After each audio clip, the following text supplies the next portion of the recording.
Hello. There we go. Hello, everyone. Happy Wednesday. How's everyone doing today? Thanks for joining me.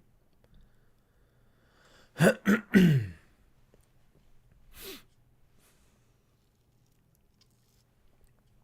have a bit of drainage, so this is going to be fun, but it should be fine. I'm going to be talking about autism today. If you've missed the last few weeks of streams, we've covered depression, we've covered anxiety, and now we're going to be talking about autism. Next week, hopefully Maggie will be joining me, and we'll be talking about ADHD.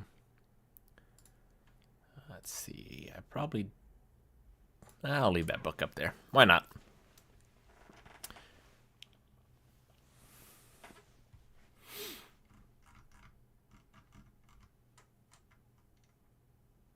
Doing well. Good, good. We are raising money for Mental Health Awareness Month. Bam! Right up there for Vibrant Emotional Health, which has the 988 Crisis and Suicide Hotline here in the United States. It's a wonderful cause. We're happy to be raising money for it. Thank you so much to everyone who's donated. I want to make sure I have that up so I can see them as they come in.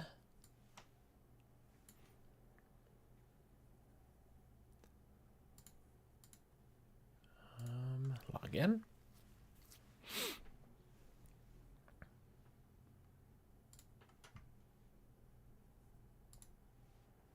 Got it. Anonymous, $25. We're starting off strong. Thank you so much.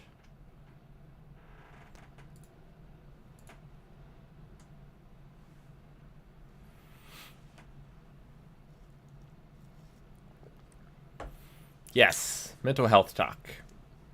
If you like to see more of this, you can head over to YouTube to the Roll with the Punches channel, if you haven't already.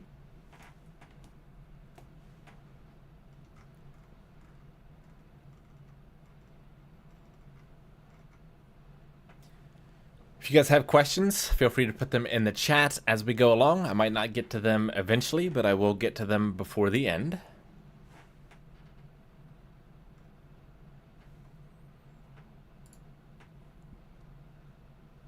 We will not cover everything there is to cover about autism today, but we will go over, much like our last two streams, sort of what does it feel like, what is it, the causes, treatments / management, and then what can we do for someone else with autism. It's kind of the structure of the lecture. Gummy Bear just found out that I'm a high-functioning autistic last year, so I'm looking forward to learning from this stream. Yes, I was diagnosed later in life. I think it was 2 years ago, maybe 3, relatively recently.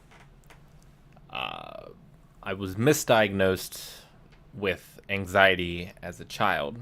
I mean, not to say that I did not also have anxiety, but I was not diagnosed with autism, and I think it exacerbated anxiety and depression, focusing on trying to treat anxiety where there was this autism that wasn't as managed as it should have been.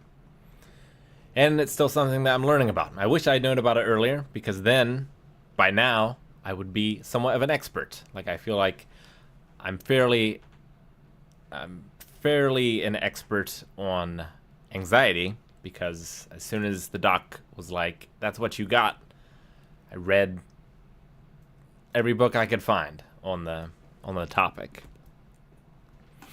Autism wasn't even on my radar. So it's been a catching up for me. All right, let's go ahead and get started. If I can find my document, there it is. All right, so I try to start metaphorical, and then we sort of dial into the science. But for me, and another thing I should mention, I think more so than anxiety and depression, autism is very much a spectrum, and different people are affected very differently. So, especially today, I'm going to be talking about my experiences. A lot of them will apply generally, but I'm specifically talking about myself, the things that I've learned, the things that I notice, the things that bother me, and the things that help me. But it is very much a spectrum. It's an important thing to keep in mind before we do get started.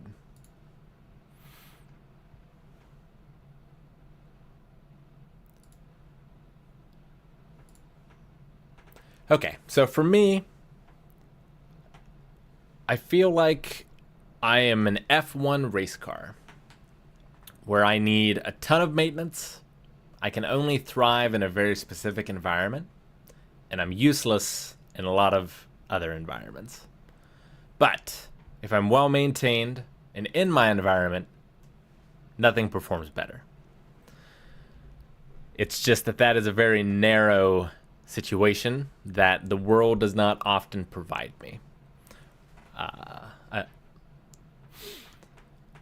When I was younger, I felt more like I was an alien or like a sentient machine. I could look around and I could emulate other people, but I didn't feel like one of them. I couldn't bask in the sun like they did. I couldn't go to a concert and let the music flow through me. Couldn't enjoy a movie in a theater. I could box or do karate for hours, but if I went into a shop or the mall, I was exhausted within an hour. I understand the world through writing and poetry, but I have to ask people if they're upset because I can't read their faces. My brain is always working. It's either solving a problem, it's on a fixation, it's thinking about a person or a conversation, or it's tearing itself apart with those ruminations and that anxiety. I'm hyper aware of my body, but I have a very difficult time controlling it. So I have a lot of difficulty picking up new physical skills. I struggled in karate. I struggled learning boxing more than other people did. I struggled with balance. I was a very clumsy kid. I seem to be missing filters that other people seem to have. The lights are always too bright. The sounds are too numerous and too loud. When someone touches me, or when something touches me, it's like a shocking feeling, like I'm diving into a frozen lake. I can tell you exactly where something I set down. If I set something down, I can tell you exactly where that thing is, even years later. But if you ask me to find the salt shaker on a messy counter, it'll take me 15 minutes or longer. And it's a similar thing with faces, where it's almost like I'm taking in too much at once, and I can't see the whole picture. I just kind of see pieces, and it's really tough for me to fit that picture together sometimes. Can't find my way home, despite never wanting to leave it. Thoughts, physical sensations, and feelings all get jumbled together. I can't understand why my mind and body are reacting a certain way. When I was younger especially, I would do what's called masking, which is sort of pushing down your autistic tendencies to blend in with others. And when I've kept like a journal forever. When I was 14 years old, I wrote, "I've been wearing the mask for so long, I can't recall my own face." So that's just how I felt. Like I was trying to blend in. I was trying to be what others wanted me to be, or what I thought I should be. So I pushed a lot of that stuff down. And now, being in my mid-30s, it's tough to let that stuff back out. It's something I wish I hadn't pushed down this entire time. Oops.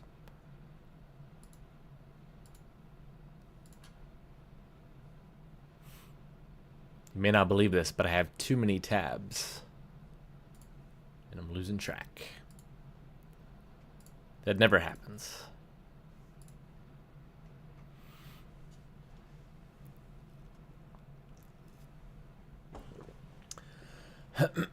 Just looking through chat real quick before I move on.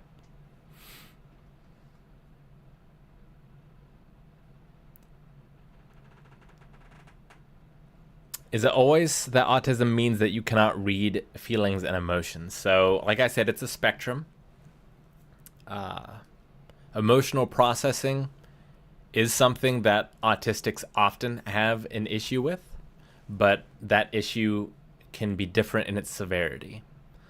I will go through at some point a few of the questions that were on my autistic assessment to sort of give you an idea of what they tend to look for.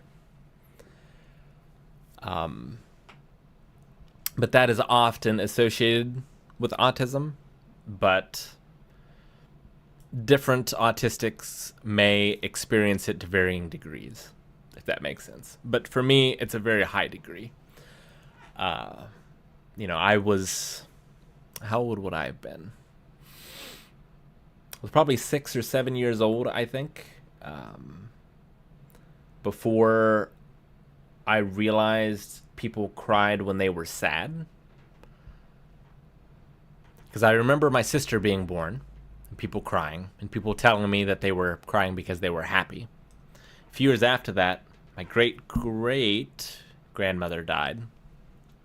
And I hadn't put it together that people also cry when they're sad. There was another instance when I was much older, probably like 11 or 12, when my mom had just married my stepdad, and his dad had died.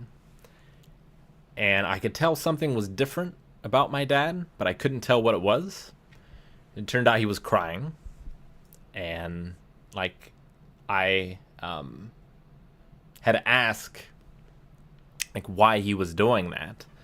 And it was sort of looked at like as if I wasn't empathetic in that moment, when I was really just confused.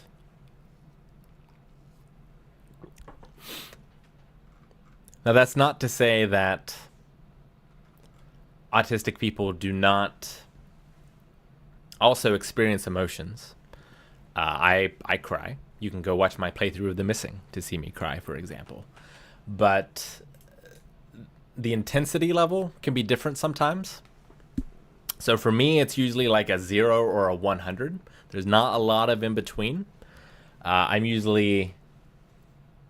And I can't express it as much as I feel it. And it sort of gets built up inside. And I have to do things like stimming, pacing around, waving or flapping my arms, exercising, things like that.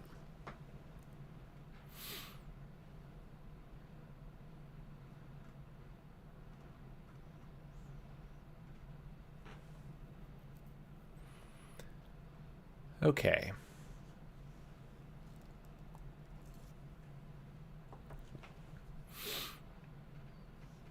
But yeah, let's talk a bit more about autism and what it is.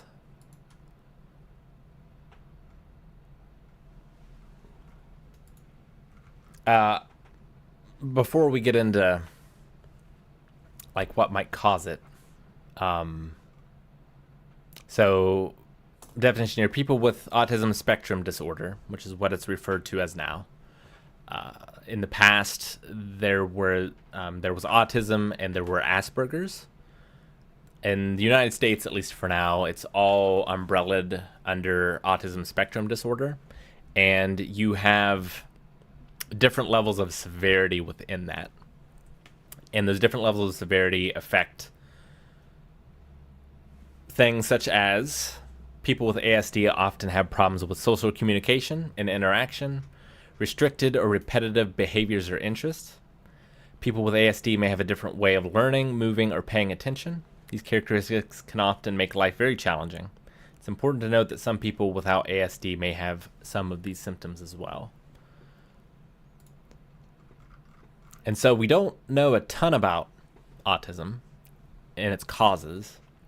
It's a developmental disability caused by differences in the brain.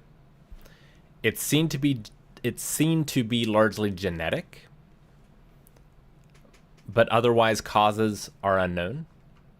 It's important to note that anxiety, depression, and ADHD occur more frequently in people with ADSD than in people without it. Suicide rates are also much higher in people with autism than people without it.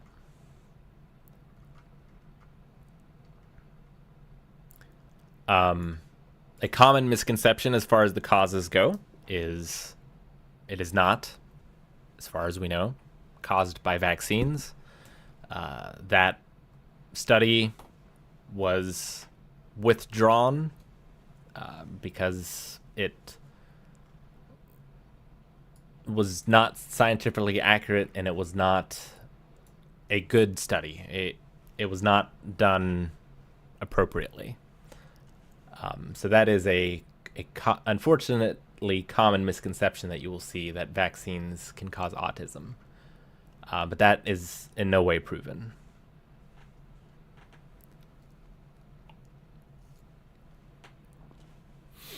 Thank you, Fleet Admiral, for the sub.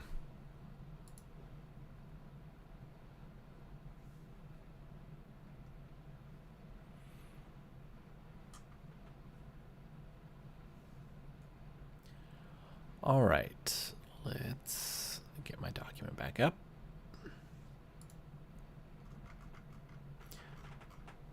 All right, so I did want to bring up my assessment so I can give you an idea of what is looked for.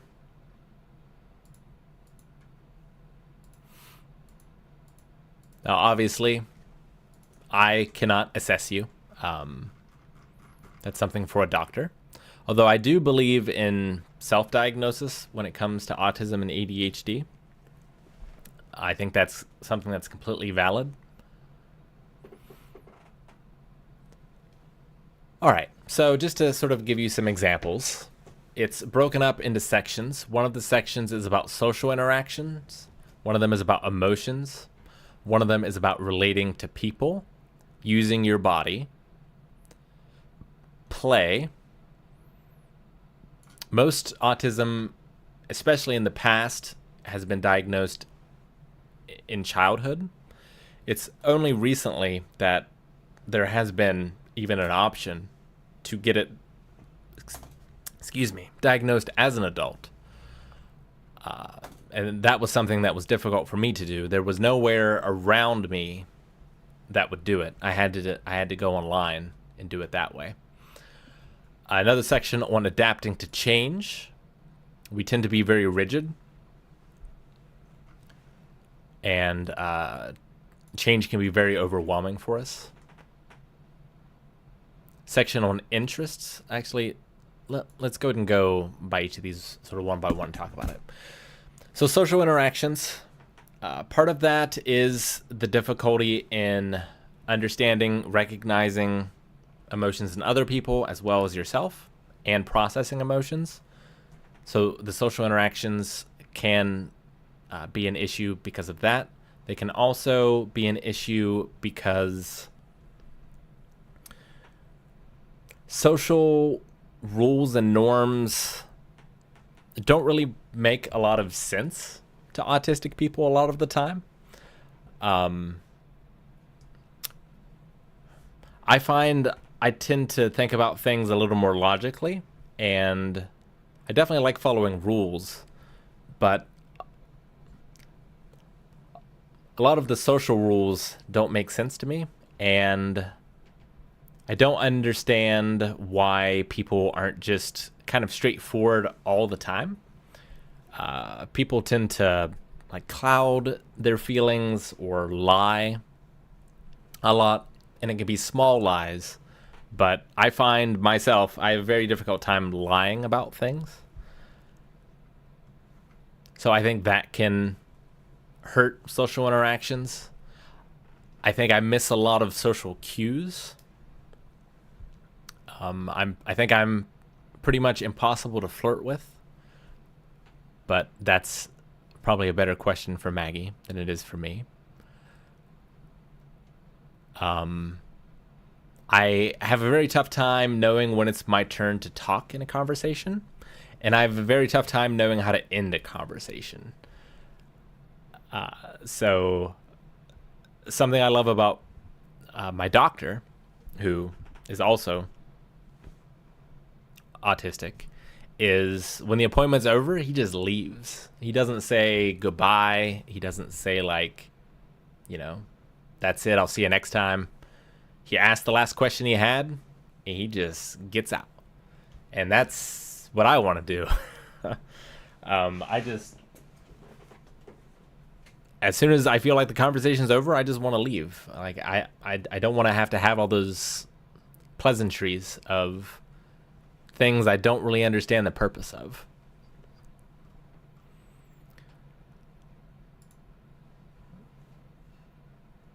I need 3 monitors.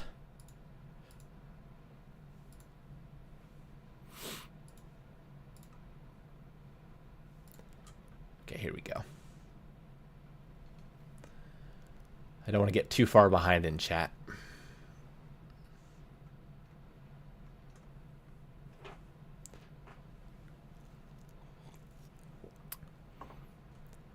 Having a hard time finding a doctor to deliver on a diagnosis. Yeah, so I had to go online and do a telehealth one in an office that was located in the capital of my state. There wasn't any around.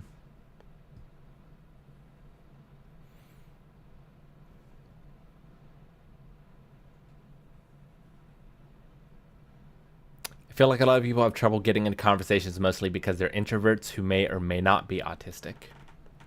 I do think that you can be an introvert without being autistic. And I think I'm both of those things. I think I'm more of an introvert, but there are times when I'm more of an extrovert. Like, I can be on camera, I can talk in front of a large group of people.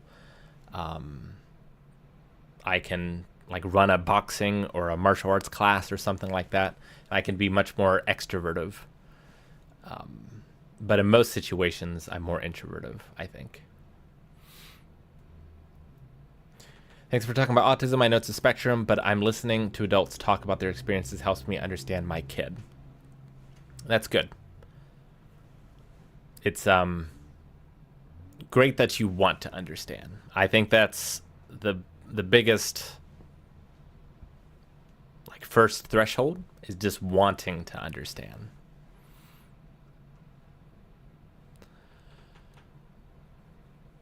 Okay, so section 2, emotions. It's hard for me to talk about how I'm feeling inside. So for me, like I said, they all get sort of jumbled together. Like, I will notice a feeling of closing in my throat when I'm feeling sad. And so, like, I notice that, and then sometimes I'll have anxiety or panic attacks about that particular feeling. But for me, that I have come to identify as a sadness feeling. And it can be caused by other things, but it's usually sadness for me. And I don't know how other people feel it, but for me, it's almost always some sort of physical sensation that then I identify as, oh, I'm also feeling this emotion. And I might not be feeling the emotion so much as I do feel that physical thing somewhere. Like, if I'm anxious, my stomach will hurt, or my leg will jitter. And so I can recognize those things much more accurately and quickly than I can recognize what I assume is other people just feeling an emotion in their head. And sometimes it will be delayed as well. So I will experience a sad thing, and I won't feel anything in that moment, but later I will feel something. That happens as well. On this assessment, when I'm upset, I don't know how to calm myself down. So let's go ahead and talk about, so we have autistic shutdowns, we have meltdowns, and we have burnout. So a shutdown for me, and the first two happen when I am overloaded. And that's another reason I saw myself as a machine, where shutdown for me, I called robot mode, because it's like my brain is rebooting. And this process can take days or even weeks sometimes. But I will begin to lose certain functions. So on a good day, I have a tough time expressing and discerning emotions. But when I'm in shutdown mode, when I'm overwhelmed by emotions or I'm overwhelmed by sensory things, then that becomes even worse to impossible. I have lost the ability to speak before, or my ability gets greatly lessened in order to speak. I become even less able to tolerate lights or sounds or something like that. And then a meltdown is like my brain going haywire. So not systems shutting down so much as everything being 100% all the time. And it's like there's a thunderstorm in there and I'm feeling so much of everything that I lose control. I can't control at all what I'm feeling. It's usually fear for me is kind of what comes out. Someone's calling. I have to call her back.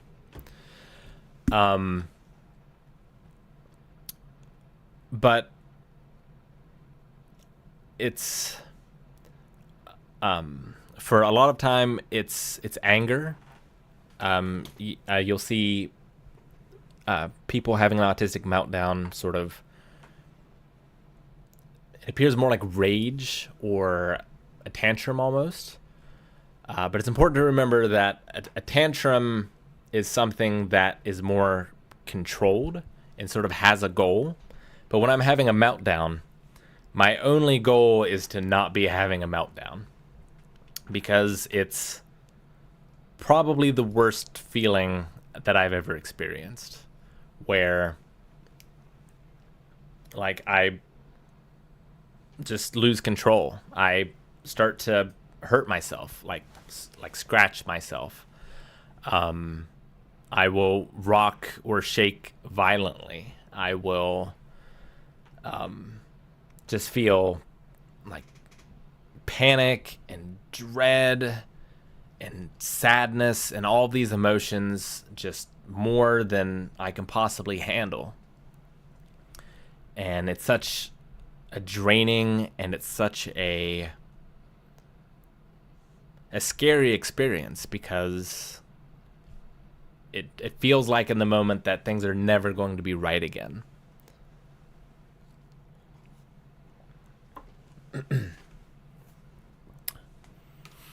Normally I can tell when they're happening or are likely to happen, and I can sort of remove myself. I can, sort of hold it in until I get home. But not always.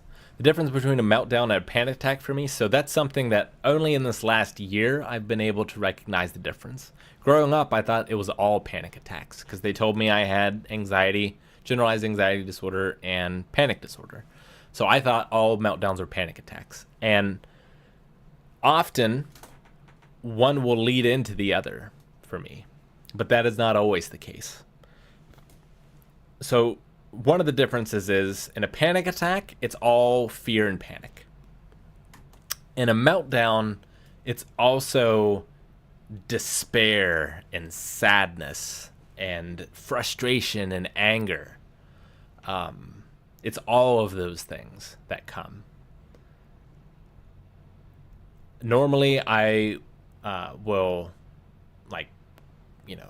sob uncontrollably during a meltdown, more so than a panic attack. During a meltdown, I have a fear that I'm going to hurt myself or others, and I normally don't feel that way during a panic attack, unless I'm also having a meltdown.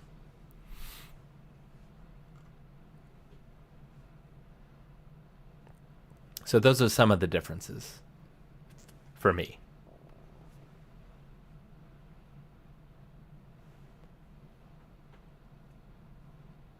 A meltdown, I may lose my ability to speak. I normally do not lose my ability to speak during a panic attack.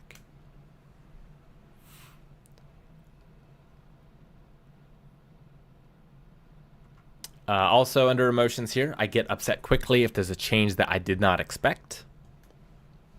That kind of depends on how managed I am. But largely, yes, that is true. I like to know what to expect. I like to know how long something is going to take.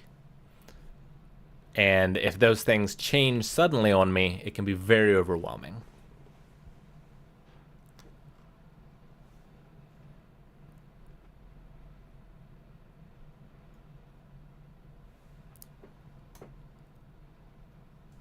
All right, section 3 is relating to people. So, and I should say, for this particular one, they are all graded on a percentage of the time.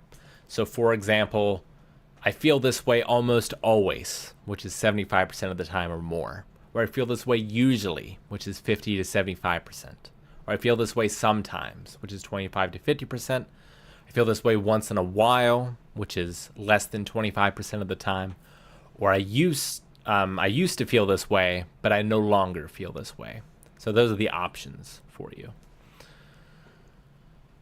but I feel tired or exhausted after interacting with others.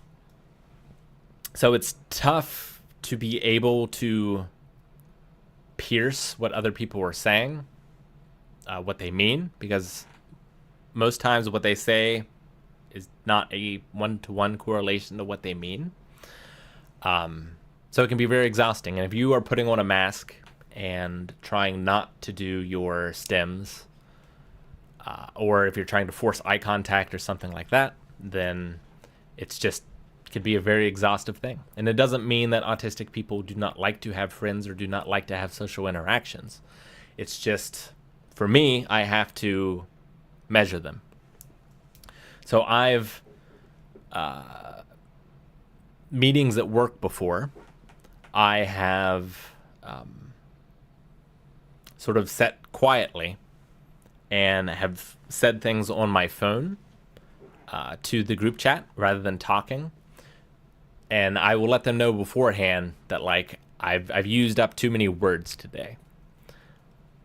Which means that I have so much social interaction in a given day, I can tell I'm almost out. So I've got to be sparing with it as much as I can. And it's tough to make people understand that that is not a personal thing, that that's not a, I don't want to talk to you as in like you did something wrong or I don't like you. It's a, I have so much talking I can do in a day, and there are still other talking things I need to do, so I need to sort of limit it. A Keyblade lover has a good point of being afraid of saying the wrong thing. That's pretty common as well, because autistics do tend to be more blunt, and people do not expect that, or that's not what they want to hear. So they can become upset, and that's one of the reasons we tend to mask, is to not upset other people. So I definitely have felt, for as long as I can remember, like a very strong desire to please people, to make other people happy. And that was like, in any social interaction, that was my primary thing, would be to, you know, make this person as happy as possible. And, you know, I would mask myself, and I would often mask myself using that other person if I knew them well enough. So I would kind of act like them, because I thought most people liked themselves. So I would be as much like that person as I could. I would also take masks from characters on TV and use that, where I liked how this person acted in this situation. So I would take that and I would use that in my social interactions instead of, you know, necessarily being myself, because I didn't always have the words or the way to express it. I was worse about it then than I am now, and I'm still not great now. So I had to take it from other places and sort of use it in place, if that makes sense, because I didn't always have it myself.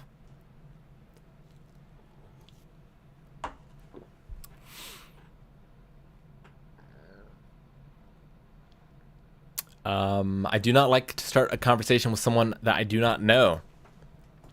So the more I know someone, the more I can start to be able to read them. But with strangers, I have no idea. Like it doesn't seem to carry over for me. It's like every person is different, but no one else notices that every person is so different, I guess. Because other people don't seem to have as much trouble as I do. I'm not sure. Let's see. I'm skipping through some of these because, well, one, there's a ton. Like, this thing took me hours in order to do. But a lot of them are very similar to one another. Keeping up a friendship feels like work. So this is another tough one that I've read in books about autism that seems to be unique to autistics. But, like, if I am your friend, and I've always had a very tough time understanding what friend means. Like, I I don't know that I could give you a very good definition of what that means, right? I kind of see it like Data in Star Trek Next Generation, where if I'm around you enough, I start to develop subroutines for you. And because that's happened, therefore we are friends in a way. I don't know if that makes sense. But once I am your friend, I could go 5-10 years without seeing you. And if I see you again and we're hanging out again, it would be like no time had passed. For me. But that doesn't seem to be common. I'm not sure. But friendship and just all manner of relationships is something that I have a very tough time understanding. I had a very tough time understanding what love was growing up. Like I knew that people loved me, but it was something I couldn't really define or something I could explain. And it changed a lot once I met Maggie. Like what love was, and not really realizing I understood it even less than I thought I did, if that makes sense.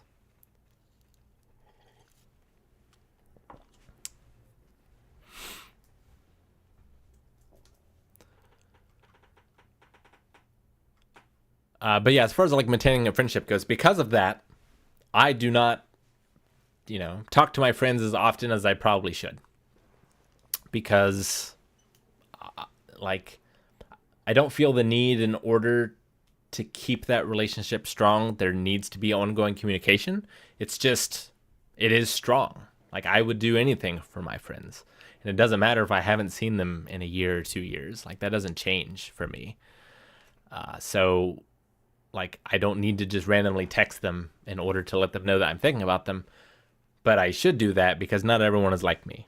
So it can be really tough to maintain friendships because I don't think about that. And it's not something that I often need.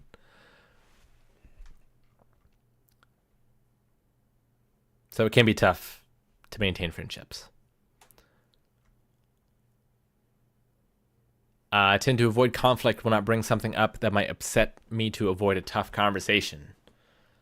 That's definitely, I've been way worse about that in the past than I am now. But still now, it's just because those situations are so overwhelming and, can lead to a shutdown or a meltdown pretty quick. But it doesn't mean that conflict shouldn't happen. It's just tough. And I try to schedule my days around it. When I know that needs to happen, I try to make the rest of the day light as possible.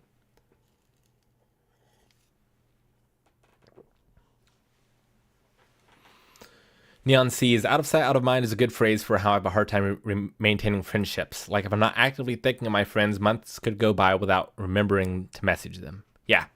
And that's, I will go a long time without talking to my mom, for example, because if she's not there in front of me, I just often don't think to talk to her, if that makes sense. And it's true with most, if not all, of the relationships in my life.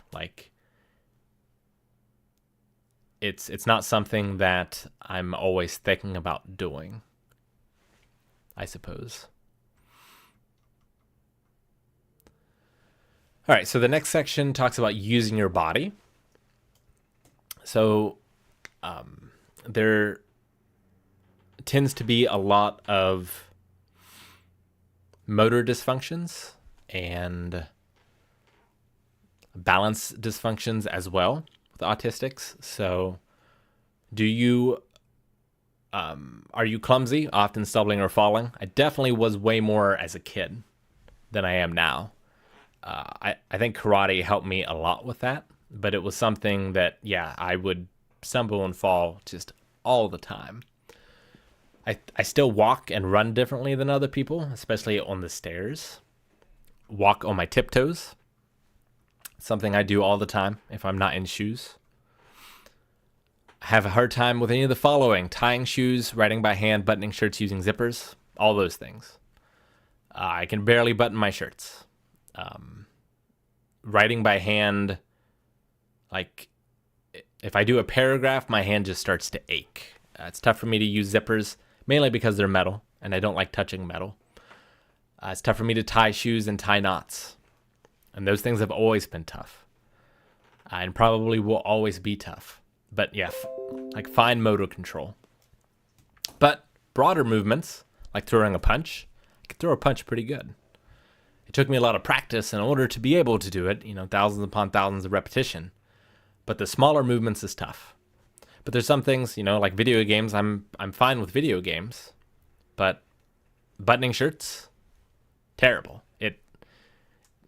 It feels like ice goes through my veins whenever I have to button a shirt. Like my jaw clenches. It's like I'm squatting, 500 pounds or something in order to make my body do this little thing.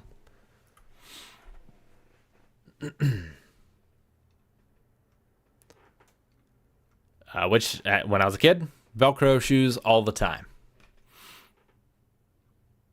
And it's why I typed as early as I could. I move my body more when I'm upset, excited, or nervous. Yeah, I've always paced as a kid. I used to jump up and down and do all these things that, whether it was from people around me saying that made them nervous or that was weird, that made me stop it and be more self-conscious, or I just wanted to see myself more as like a, stoic, calm, cool individual. I sort of shut that stuff down, but I'm trying to do that again more. It's harder now that I'm older, but yeah, I just need to bounce around when I'm upset, nervous, or excited. And there's other movements that are common as well. Wiggling of the fingers, especially in front of your eyes, squeezing of hands, tapping fingertips, flapping hands or arms, clapping hands, which I used to do this and then behind me a lot when I was a kid, and I still do it now. Spinning, rocking, jumping, bouncing, pacing, running. If I let myself be myself, I do all those things. And it's one of the reasons why reactions are hard for me, because I think that stuff would be distracting, even though I feel like I want to do it.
Hello?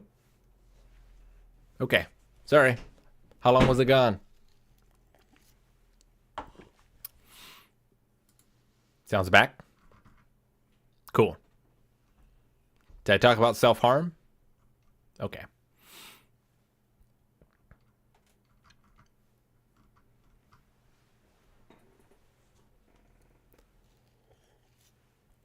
Did my captions keep going, or did they stop too?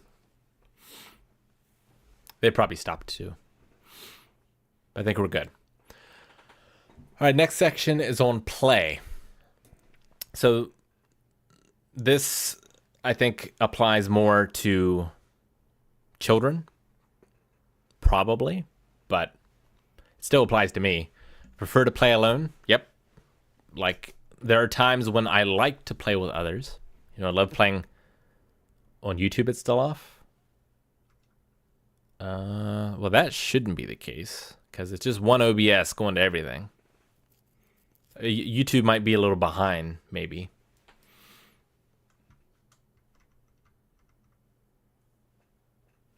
Someone confirm if it is still off?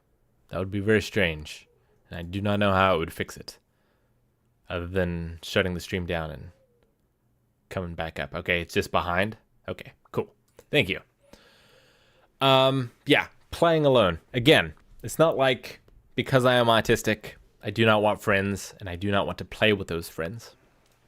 It just costs more. And I don't always have those spoons or that energy to spend, unfortunately. As much as I love it. Like, I love playing Smash Brothers. I love playing board games. I love playing Dungeons and Dragons. I often like those because they have rules and they give, and like you can follow those rules and the rules kind of extend to the social aspect of those things as well. So I can follow rules as long as I know them, but I have a tough time discerning rules in just a conversation. But if there's a game attached to that, it becomes much easier for me. But even then, it can still be draining, and I've got to just do stuff alone. Now, the good news with that is that I was able to develop my relationship with Maggie to the point where that basically counts as being alone. There isn't really any extra energy expenditure there most of the time. Because she understands how I work and can be adaptive to that. And we understand how each other works. And she usually gives more energy than she takes away.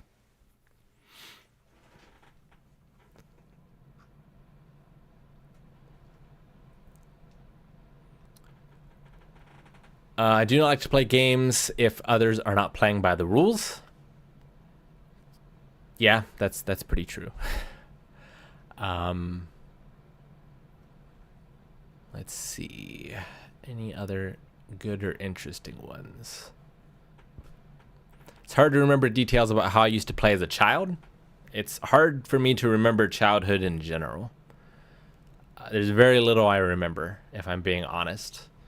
And most of it is memories of memories.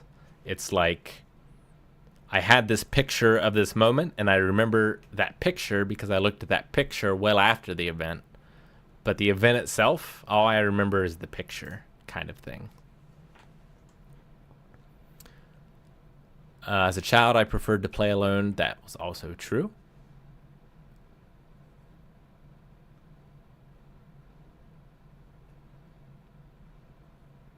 As a child, it was fun to play with only one part of a toy. For example, spinning the wheel of a car rather than playing with the whole car.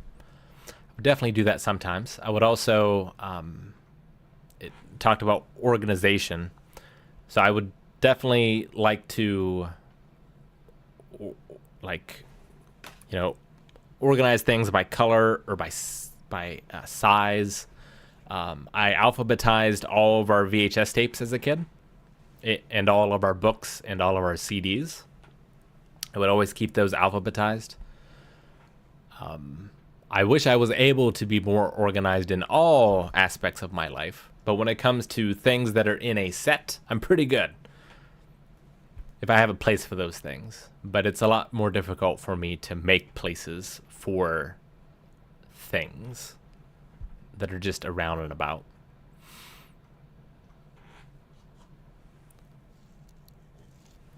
As a child, I liked to collect items. I collected rocks as a kid. That was one of my fixations, for sure. We talked about adapting to change. So I like to have the same routine every day. I do better if I have a schedule to stick to, eat the same foods every day. So when I was growing up, that was definitely true. I had the same thing for lunch all the time, had the same thing for breakfast all the time. I didn't always have a choice when it came to dinner, but I could have eaten that the same way and had been just fine. I'm enjoying cooking now, and I like having more variety in that. But I could live very happily eating the same thing for every meal all the time. It's just one less thing of change that I have to adapt to, and I can use that energy somewhere else. Hard to relax in a new place. Yep, for sure. Don't like surprises. We talked about that already.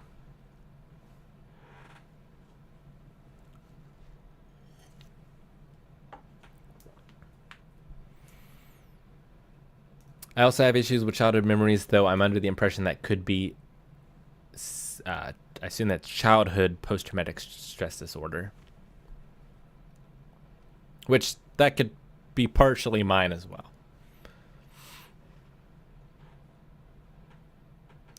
So, interests. All right. So, I did want to talk about treatments. So, anxiety is not a curable thing, but it can be managed better or worse. One of those things that helps me manage it is what's called fixations, which are special interests. It's something that you get obsessed about, basically. And that's what this next section is about. So I've had my interest kind of go in cycles sometimes, but it's largely been the same set of things for my entire life. I haven't really been super interested in rocks for a long time, but when I was a kid, rocks were my jam, man. Video games have often been one. Martial arts / combat sports have been one. So when I was growing up, from 5th grade onward, it was karate. And in the last 5 years, it's been boxing. But other fixations has been writing, has been history, has always been sort of a constant one for me. Pinball machines have been pretty much a constant for me, although I did not have as much access to them when I was younger as I do now.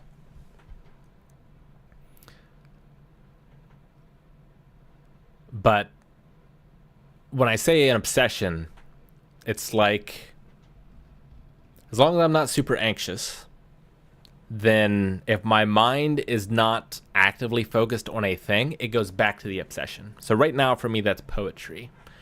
I'm writing poetry again.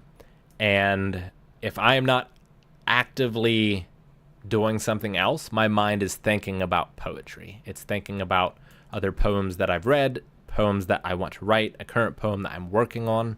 I'm counting like syllables, doing rhymes in my head. And as I engage in that, it just helps me manage things so much better. Like, it boosts my mood, it lowers anxiety, poetry is nice in particular because it gives me a way to also process emotions, where I can try to take what I'm feeling and put it into a poem in written form. And I have a lot easier time doing that than I do trying to parse all that in my head. So poetry's great. Do I ever go out to play pinball? Not recently, because the last year's been rough. But I have gone to places in Columbus to play pinball before. There's other places around that have it. We have a couple tables at work. I have a table at home. And the pinball arcade on Steam back when you could buy all the tables was actually a pretty good way of playing like virtual pinball. But yeah, you can tell if something is one of my special interests, I think. If we get onto it on a podcast, I've heard like Eric and other people say that my face lights up, right? Where I will engage in conversations about a lot of things. But once you hit upon one of my special interests, then now that conversation goes from being draining to being reinforcing in a way. Because now I can talk about The Room, for example, or Neil Breen.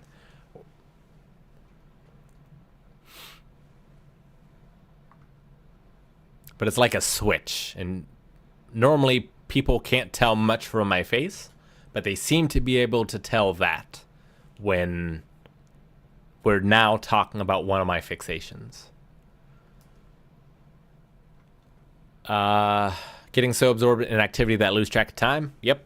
If it's a fixation, I will lose track of time. I will lose track of signals that I need to use the bathroom. I will lose track of hunger. It all goes away. And I could do it all the time. When I was doing boxing, I wanted to do boxing for 10 hours a day. Like, it's all that I could think about. And if you can align that with work or with something, productive, that's why I talked about being an F1 car before. Because Aaron had the idea for Croodle, which is a game that you can play over on blindwave.com. And he said, it'd be cool if we had something like this. And that became a fixation for me. And I worked on it, for 3 days. And it was done. Like, it's great when I'm able to align that with, what it is that the rest of the world wants me to do. And if you are a person who has hired autistic people, it's a good thing to keep in mind. Where if you can allow them to engage in their fixations, they will be more productive than you can imagine.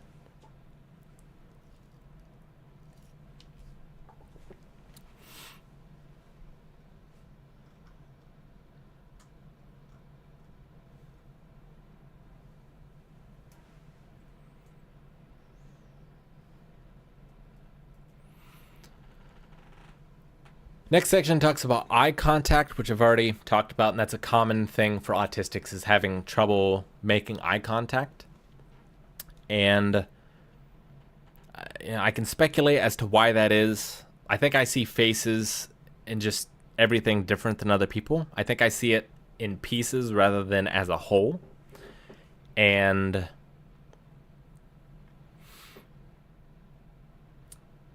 because of that, I think eyes can be tricky. It was something that was drilled into me in karate, was to make eye contact. So now I tend to do the opposite, where I will just stare you down rather than my natural aversion to it. So I kind of go one way or the other. But sometimes, like, I feel like I don't get anything from a face, but I get too much from eyes, if that makes sense. So, like, and that could be part of the reason why at least I avoid them, is there's sometimes where I feel like I can see too much in an eye, and that's overwhelming. But I'm not really sure.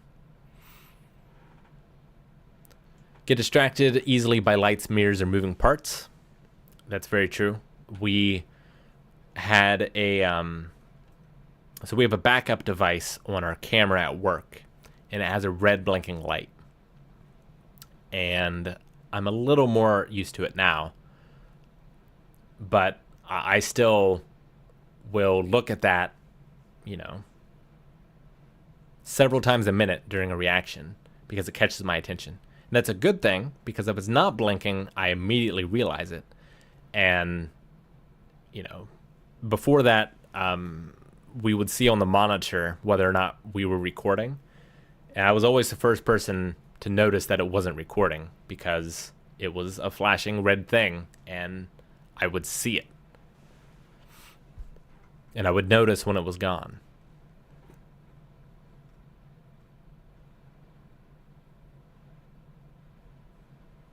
Next section is about listening. Things like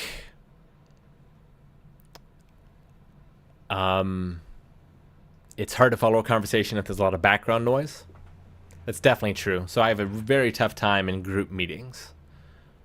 If there's multiple conversations going on at once, it's pretty much, it's not impossible, but it's so overwhelming for me to have all those voices going on at one time.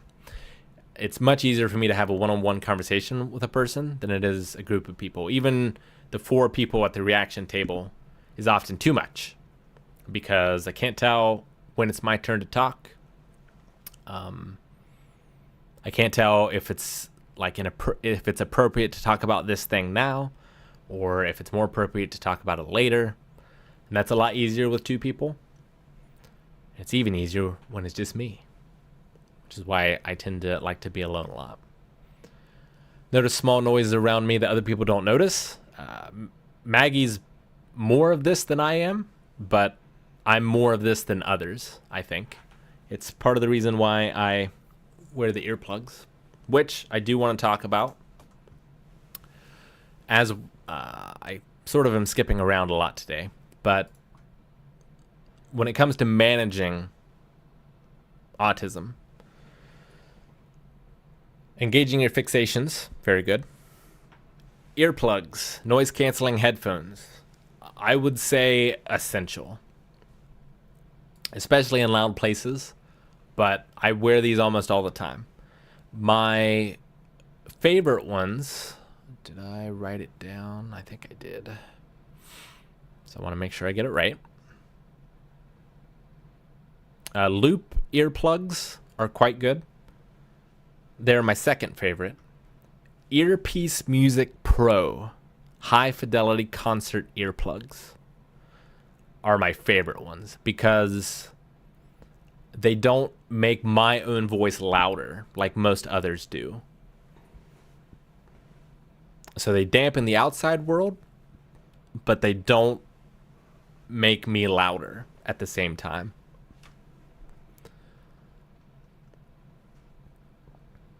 But yes, if you do have a child who is autistic, or if you yourself are autistic, I highly recommend trying some earplugs, trying some noise-canceling headphones.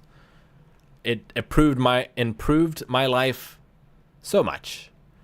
And again, it's one of those things where I kind of had it figured out as a kid, but I doubted myself, where I would wear earbuds, like music earbuds, a lot as a kid, even when I wasn't necessarily listening to music, just because the world was so loud and so overwhelming orally. But I kind of gave that up and have rediscovered it. But if I have read accounts of autistic students really struggling in school, but then they get some noise canceling headphones and immediately helps them so much. The glasses as well. These are Theraspecs. I want to make sure that's what they're called. Yeah, Theraspecs. I'm sure there are others out there. These are the ones that Maggie found that I like the best. But they dampen light a little. It's not like they're sunglasses, but they do dampen it a little. But they also change the color temperature. And for some reason, I struggle a lot with blue lights, and especially fluorescent lights. Not just the way the lights look, but also sound.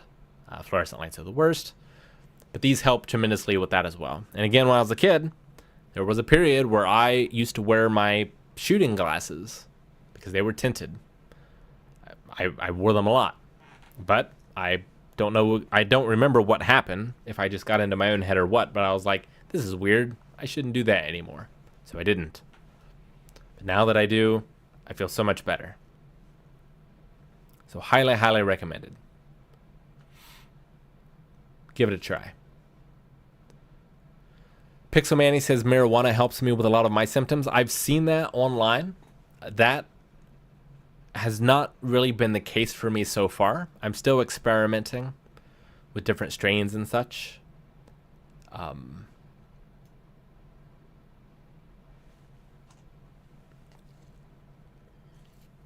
But I have seen that a lot online. I just personally haven't really noticed that a ton. Feel comfortable with quieter, vibrating, or humming sounds, TV on mute, dishwasher running, etc. Yeah, that's a very unsettling thing. It's the kind of sound that I have to leave.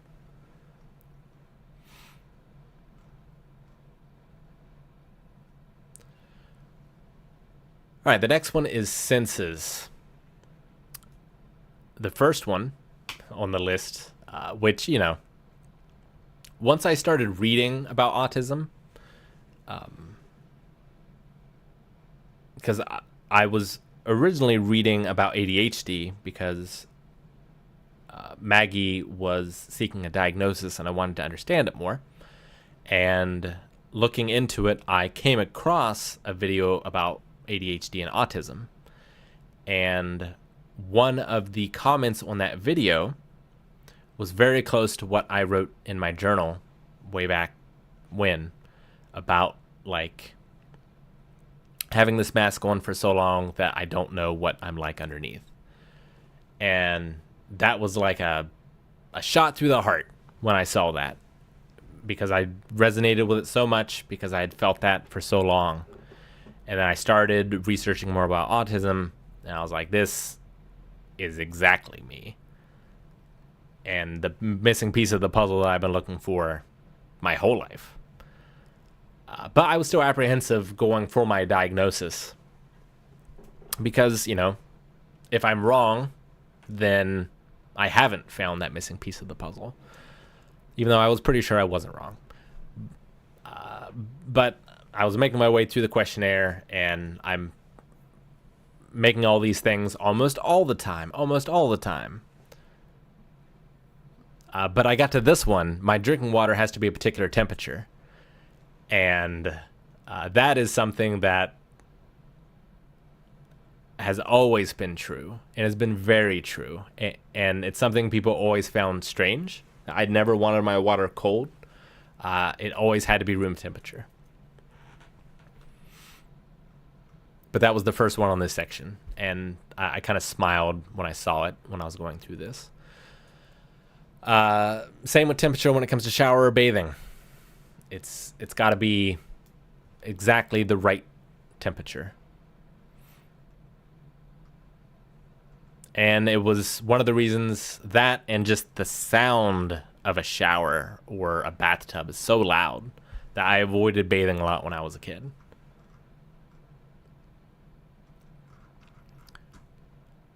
But other senses, you know, smells. That's the one now that's the hardest, because I can do some things when it comes to the lights with the glasses. I can do some things with the sounds, with the noise-canceling headphones. It's not all perfect, but it helps. But there's nothing I can do for the smells. And so if someone has a strong perfume, or if there's smoke is the worst one for a few different reasons. But, like, I thought that was a panic attack when I was younger, but it was just being so overwhelmed by that sense of smell that it feels like a panic attack. It just makes everything so overloaded, those strong smells.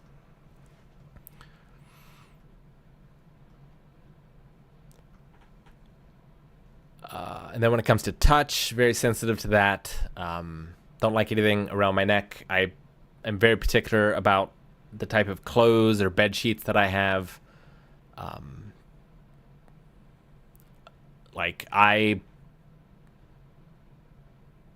had not been able to hug anyone before Maggie learned how to hug me, pretty much, because it was a shocking feeling. It was very unpleasant hugging or shaking hands with someone. I've always been extremely ticklish. So touch is a tough one. Although there were instances with touch where I could kind of turn that off in my brain. So like karate or boxing or whatever. Like I could wrestle with people or fight people. And that was never a problem. Don't know.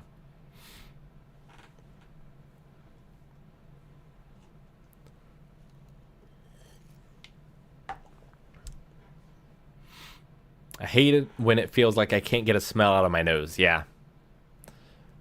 It's one of the reasons I like having these is it gives me an excuse to have eyeglass cleaner wipes. And I've always loved the smell of alcohol. So there are smells that I avoid, but there are also smells that I seek. And that's one of them. So I can just tear one of those babies open and it's kind of reset things a little, which is nice.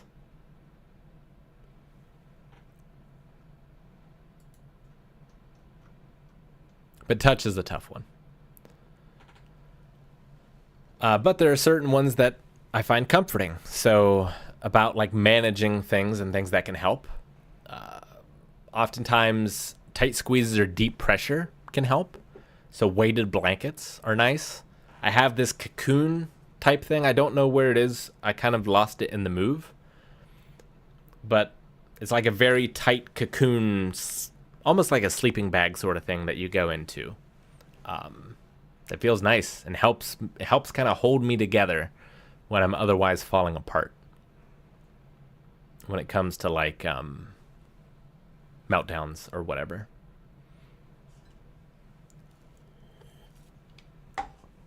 Yes, I do read comments, but we're talking about autism today, not about reactions. Oh, you found it? Nice. I'll have to get back in that baby.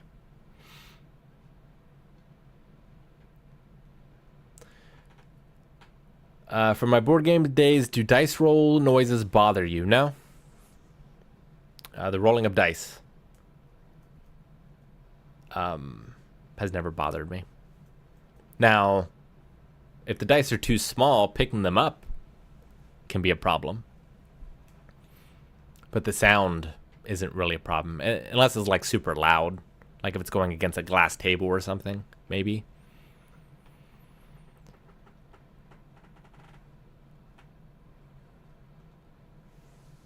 All right. Next section is worries and anxiety. Get scared quickly in situations that don't seem to bother other people. I think a lot of that is just from the sensory overload. So like movie theaters is a big one for me. Super anxious, but makes sense because it's super loud. Once scared or nervous, I have a hard time calming down. That's true. And it can be hard and take a long time in order to reset things, which is part of what makes autism so difficult. Where, we like rigid schedules, but our brains also tend to fall into rigid thinking. And so once we believe something, it can be very hard to change that belief. So if I am depressed and I feel like I am worthless, it is a very tough thing to change that type of thinking. That's why on the managing side of things like cognitive behavior therapy, CBT, and dialectical behavior therapy, DBT, which I just got this workbook, the Neurodivergent Friendly Workbook of DBT Skills. I've been familiar with CBT for a long time. I've studied that a lot. But recently I've been going into DBT stuff as well. And there's a lot of similarities. DBT is sort of, it is more designed for people who experience emotions very intensely. So it is thought to be more effective for people like with PTSD, with autism,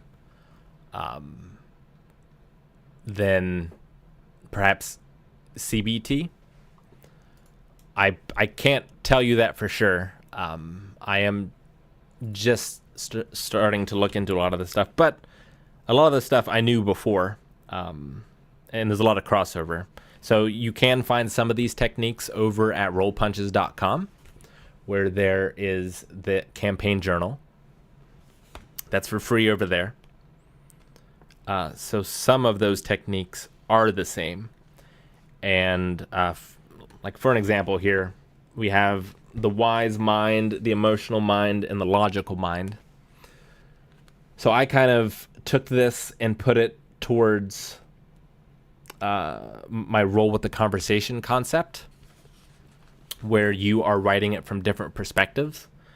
And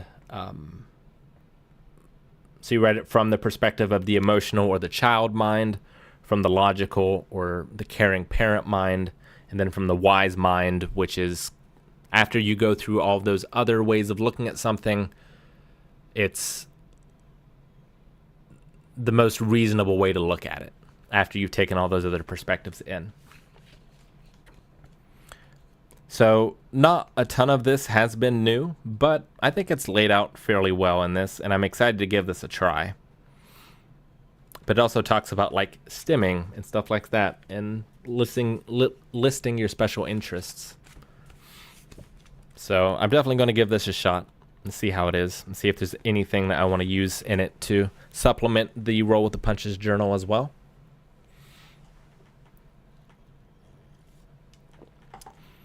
I would classify board games as a fixation for sure. For me. Absolutely.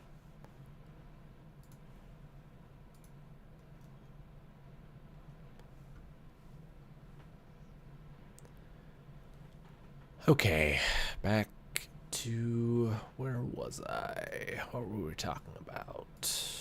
Where's my notes? Oh yeah, I was going through the assessment. That's right. But I do want to talk about more. So we talked about the earplugs, stuff like that. I also have a blindfold that I keep with me at all times in case I just need to completely shut out the visual stimulus. Unfortunately, the best car wash around has flashing lights. Terrible. So I have to wear that whenever I'm there. We talked about stimming. We talked about fixations. We talked about DBT and CBT. Okay. I think we talked about pretty much everything. So let's continue on with this assessment. It's a good way to just talk about these topics, I think, to kind of go through.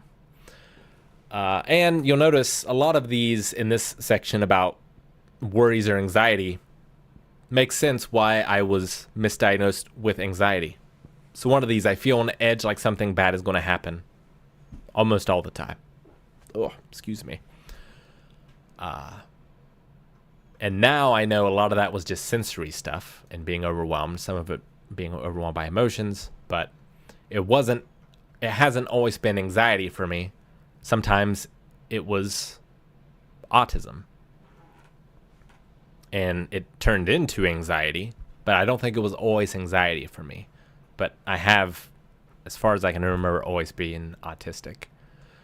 Hard for me to relax unless I'm home in a safe space. Yeah, like that's the great thing about home, and why I still have some type of agoraphobia is I can control the sensory stuff here. I can control what type of lights. I can control largely the smells. I can control the noise level. I can't always do that other places. It's going well, Chris. Thank you for joining. I'm starting to run low on water. We'll be okay. We talked about this a little before, but conversations, people have told me that I don't talk enough. And sometimes I do lose the ability to talk at all. But I've never been accused of talking too much, except maybe when it's about fixations. But the second one here, I imitate other people's sounds or words. I talked about that before, where I would imitate the person I was talking to, or I would pick things from TV characters and use them instead.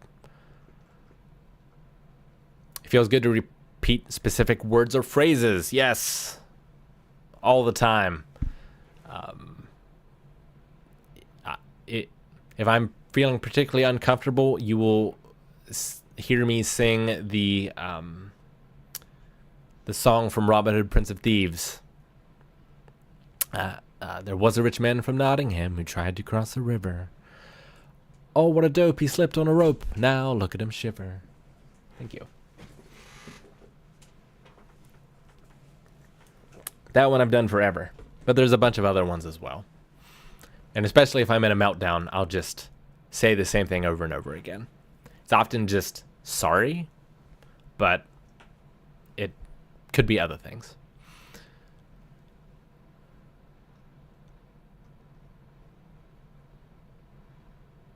Other people have a hard time understanding me. I think that this was a lot truer when I was younger, but I've worked very hard to remedy that. However, the next one, people tell me my language is too complicated or fancy. I do get that one a lot.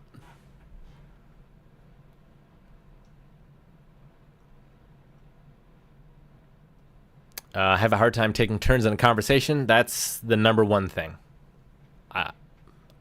Like for me, I think, is I just don't understand the cadence of conversations. Makes no sense to me. Can't feel that rhythm. And so it makes it really tough. I would prefer to have each person talk until they are done instead of taking turns. Yep. Yes, please. I don't know when to join in when others are talking.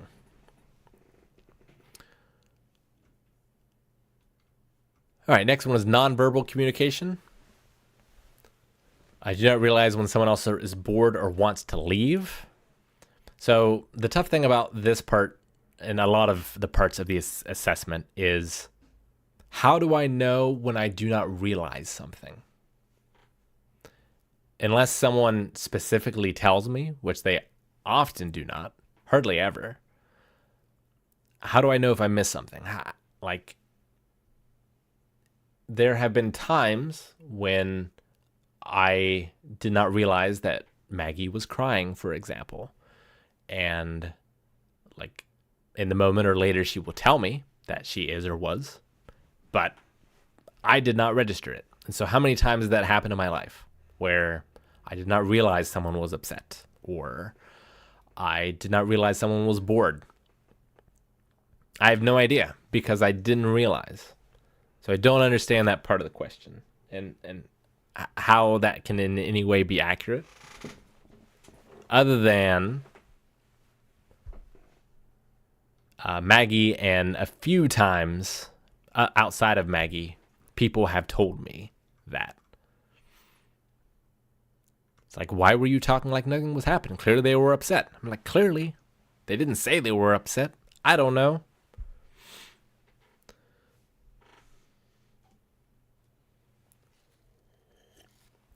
Patch says, I feel very awkward and self-conscious if I'm in a group discussion. I haven't said anything in a while. Yeah, same. It's like, I don't know when I should talk. I don't know if I need to talk. Like, that's what conversations are talking back and forth, but I got nothing to say. But if I don't say anything, is that wrong? Who knows? I will often practice conversations in my head before they happen. And that's a bad thing about rumination, is I will often imagine them going increasingly wrong with increasingly terrible and often absurd outcomes that make no sense, but it makes me very anxious about the whole thing.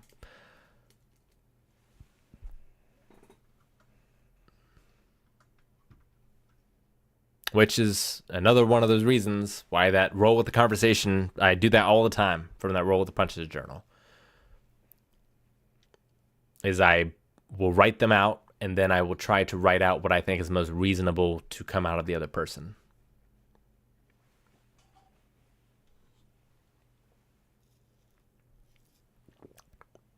But that has helped me the most in terms of conversations, is not working it all in my head, but working it out on paper. And trying to just do it the once and then leaving it be. The expression on my face stays the same no matter what is happening.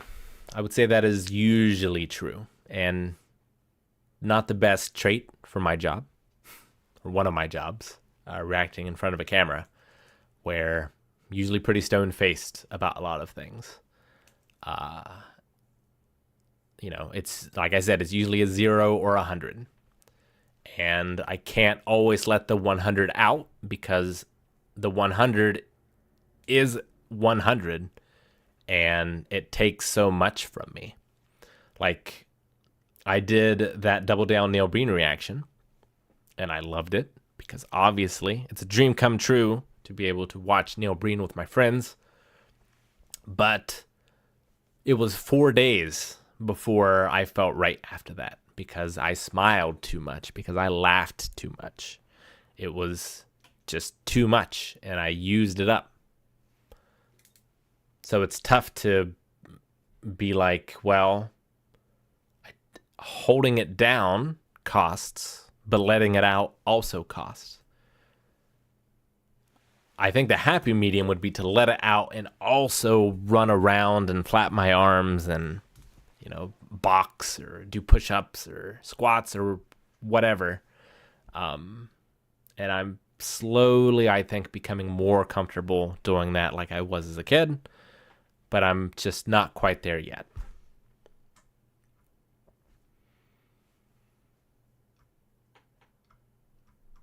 Because it's like I can't feel everything I need to feel. Like, my body has to feel it too, and it has to have movement as part of it, because there is just so much that it can't be processed.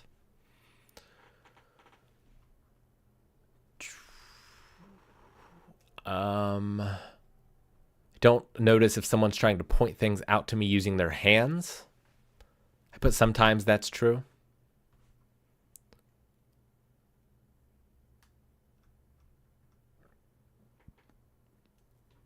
Stuff for gestures to stress an important word or idea.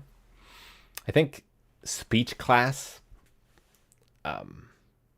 So I know a lot of these things that I'm talking about struggle with.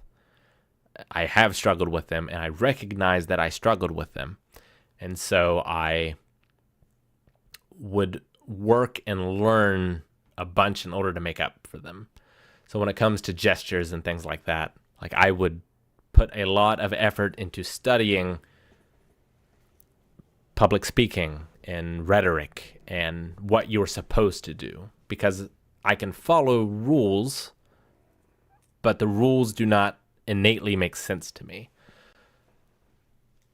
So when it comes to gestures, that's something that I did not do, but I realize it's something I should do. And so it's something I put a lot of studying and effort into doing. And now it is something that I do.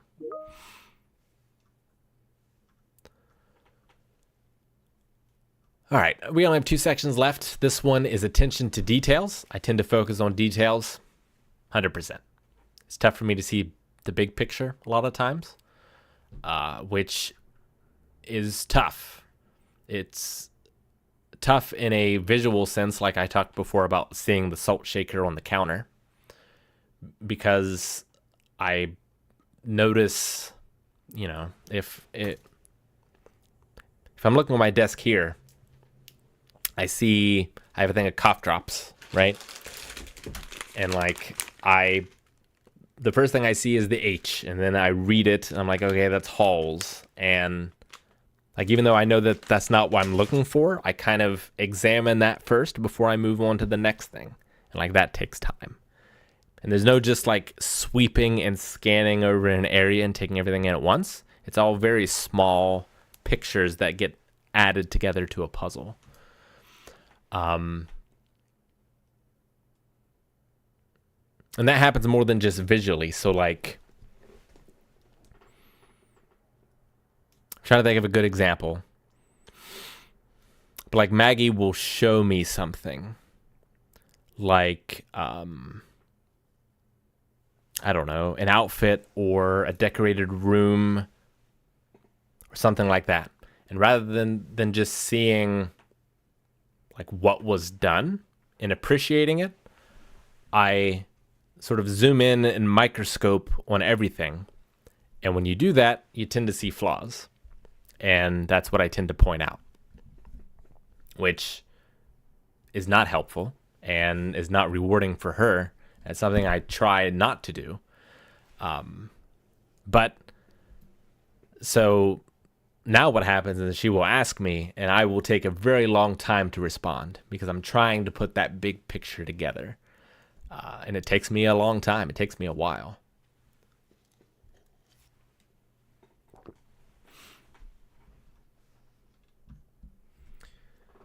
The stranger says, like, if a painting is crooked for me, I have to make it straight. Yeah, it's kind of like that, where it's like I don't see the painting. I see the crookedness. And now that that's fixed, I can see the painting. When I go to see fireworks, I only see smoke, is one way that I put it. Where everyone is enthralled by this spectacular light display, but I just notice the smoke behind them. That's what sticks out the most to me.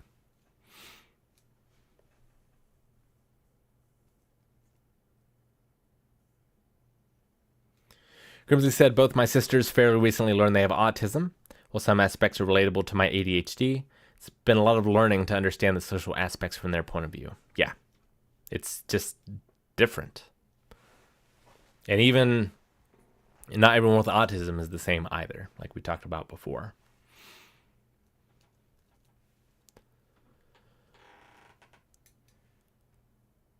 Okay, I can miss the bigger picture. Yep. Learning. Okay, so very good with certain subjects and struggled a lot in others. So I have always had a problem with speaking. Don't know if you can tell. It was much worse when I was younger, but speaking in languages is very difficult for me. So, but I was very good with certain subjects, which was the rest of them pretty much. I was very bad at art, drawing, and I was not very good at... I was fine at language arts, was reading, but speaking is tough, and learning other languages is something that I really struggled with. That's the first thing that I took that I did struggle with. I was very good in school. I was very smart. I didn't really struggle at all until I took Spanish in technically high school, but it was a college Spanish course because I was taking college courses at that time. Yeah. Have a specific skill that is much better than expected for my age. For example, memorizing songs or remembering dates. So I actually have a terrible time memorizing songs and remembering dates. But I am very good at problem solving. I'm very good at creative thinking. So like critical thinking and creative thinking are two strong points. I'm sure there's others too that I can think of. I can remember specific references pretty easy to things, and I can, because like fiction and art is how I process the world a lot, so I will often compare things to other things because it helps it make sense to me in a way. So I will say like, oh, this death scene that I'm watching here in, I don't know, Better Call Saul is like this death scene in Hamlet or whatever. Like, I feel like I'm pretty good at that. I'm sure there's other things too that I'm just not thinking of, but I've always had a lot of patience as well. And it's what I think made me a good teacher, was I would never get frustrated with people. I could just go over the same thing over and over again until they got it in different ways or whatever.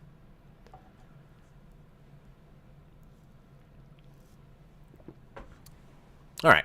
And that's the entirety of the autism questionnaire. When I went to get diagnosed, they gave me one for ADHD. They gave me one for trauma, for anxiety, depression, and PTSD as well. Which I scored low on ADHD. I scored very high on autism and PTSD and anxiety and depression. Okay. Are there any questions that I missed? So I definitely want to go over those. See if we had any donations to our wonderful charity. No more. But thank you again to Anonymous for the $25.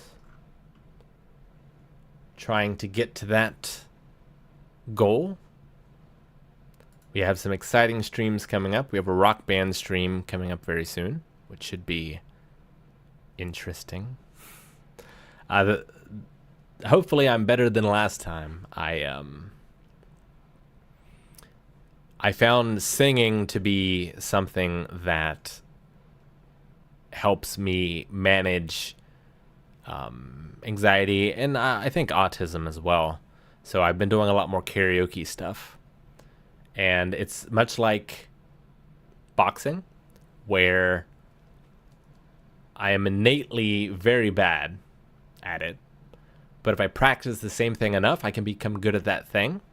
But that doesn't necessarily transfer to other skills. So like I can become, I don't want to say good, but I can become better at a song. But that doesn't mean I'm better at the next song, if that makes sense. So I'm very limited in what I think is acceptable in terms of my singing. So that stream should be interesting. Can I talk about diagnosis in men versus women? Yes. So I want to make sure I got this right, but I believe I read that men are much more likely to be diagnosed with autism than women.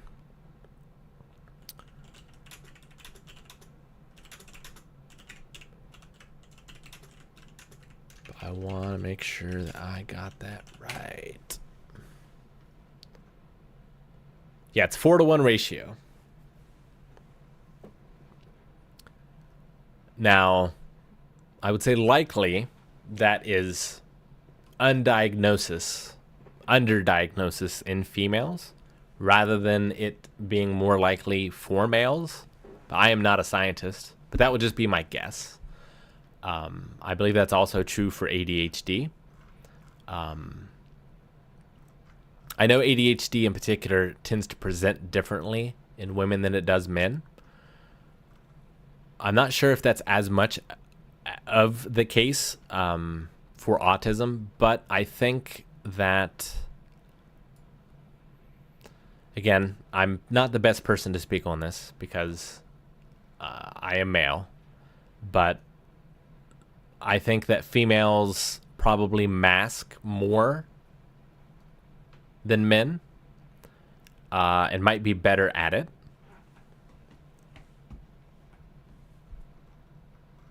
So that would be my likely guess as to why.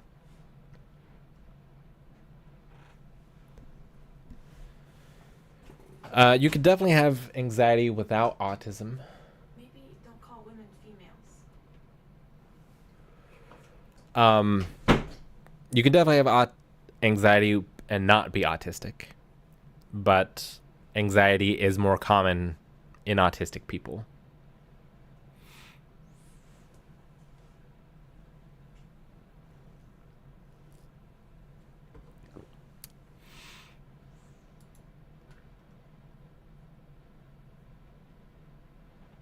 How long does the diagnosing process take for you? I've read there are longish waits for adults, especially, which is daunting personally. So the wait time wasn't the worst part. It took, I want to say it was a couple months in order for me to get in, basically. And then there were a few different calls, and I had to do the forms, and that took an additional couple of weeks. But the worst part was it was not covered by insurance, so it was just a very expensive process.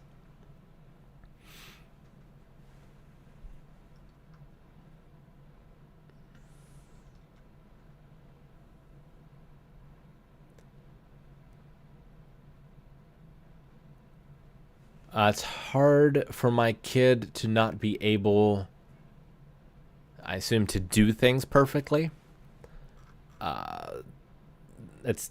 I definitely suffer from perfectionism, and I think that is somewhat a response to like trauma, where I would feel, even if it wasn't warranted, but it would be a very traumatic experience for me, and I would feel a great deal of emotion if I failed to do something or if I wasn't perfect at something. And so it sort of made it so I had to be. And I don't think that pressure was put on me by teachers or parents. I think it was largely myself, from what I can remember. But I've heard that that's common as well with autistic people, is they often be perfectionists. But I think even though when it came to like grades and stuff, I wasn't pressured, there were social things that I was pressured by. And I think I took those lessons, those wrong lessons, a lot of times that I learned, and applied it to all things in my life, which is something, again, with that rigid thinking where, just use Maggie again as another example. She will tell me something. I'm trying to think of a specific example, but like, she will tell me that like, I don't want to talk about this thing. And so my mind takes that and is like, okay, I can never talk about this thing. But what she meant was, in this moment, I don't want to talk about this thing. But my mind doesn't always understand the difference, if that makes sense.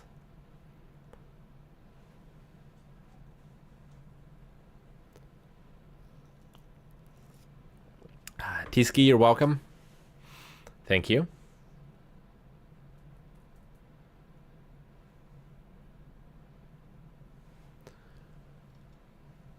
All right.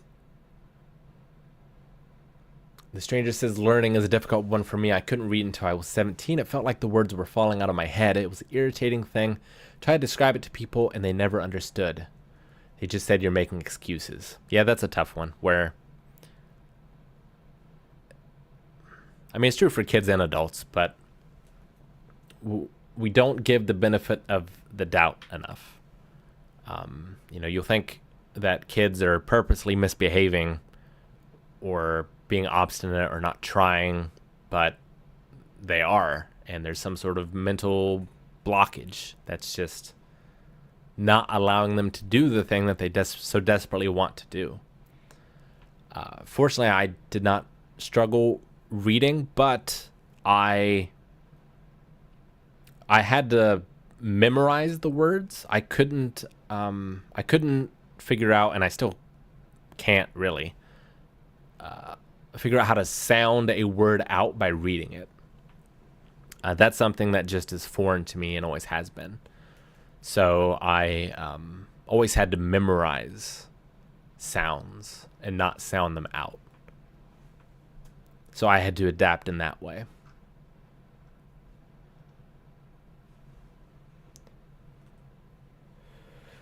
Taking things literally is one of the most common traits of autistic people. It puts us in so many social misunderstandings, adding fuel to the general social anxiety. Yeah. It's true.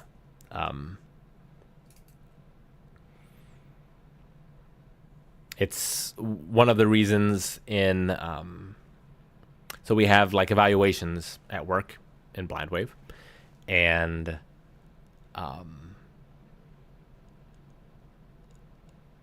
I try to make sure that things are, so there's some like more colorful language, not like bad language, but more figurative language.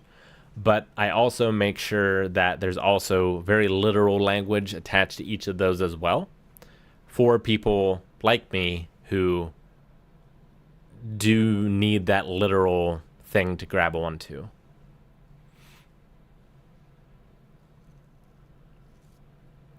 Do you think that the patience you mentioned having as a teacher was gained from knowing the feeling of wanting patience in areas that autism has caused the most challenge for you over the years? I think that's a good thought process, where I myself wanted patience and then was willing to give it to others. I also think a lot of it is just this innate sense of wanting to please people and make them happy. And so, like, I would not at all be bothered by having to go over things again and again or whatever. It just didn't bother me because I wanted them to do well. I wanted them to be happy. A strong sense of justice is another one that is often observed in autistic people. I think it's, us liking rules, and we tend to get upset when those rules are broken. But it can be tough to know which of those rules to follow, because there's the law, but there can also be ethical rules, and those don't always match up all the time. So it's like, which one of these should I be listening to? Is there anything that you have found particularly difficult letting yourself express, think, or do as an autistic adult that you wouldn't as a child? Let me read that again. Is there anything that you found particularly difficult letting yourself express as an adult? Yeah, so I talked before about stimming. I shut a lot of that down at some point in, I'd say, my teenage years, where I would hop up and down when I played video games. I would, run around the house when I was watching a TV show that got me excited. I would flap my arms. Now I'm trying to open that stuff back up because I can tell that I need it, and I've always needed it. So that's something, I suppose. If that's what you're asking, if I understand the question correctly. I'm not sure that I do.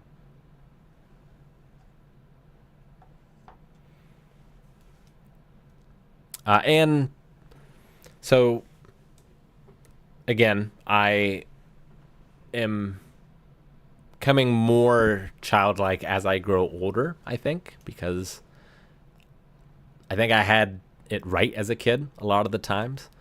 But I remember an instance when we were at a fair, and I was older. Not sure exactly what age. It might have been 12. But there was another boy that I didn't know, and I could tell he was upset about something. I didn't know what, didn't know him. But, I put my arm around his shoulder and to, comfort him. And that, really freaked him out. And he, called me weird and all those things. And, it doesn't take very many of those negative reactions to make you act differently in a way that you would not normally act. And I mean, sometimes that's good. But, in that particular instance, I don't think that was the thing that I should have learned from that interaction.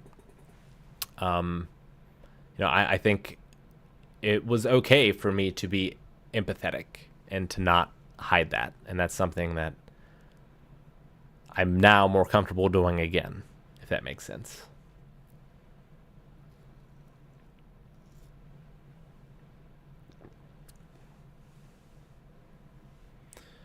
think my desire for justice is disconnected from rule following. I think the rules are often a source of injustice. I often feel like justice is a matter of getting rid of a harmful rule.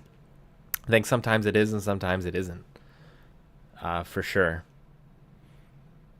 But yeah,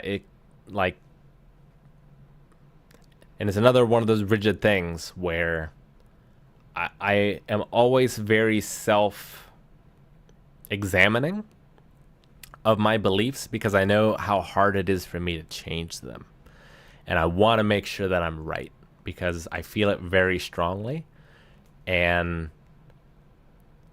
I know that I am unlikely to change my mind once it is made up. And so I always question everything all the time.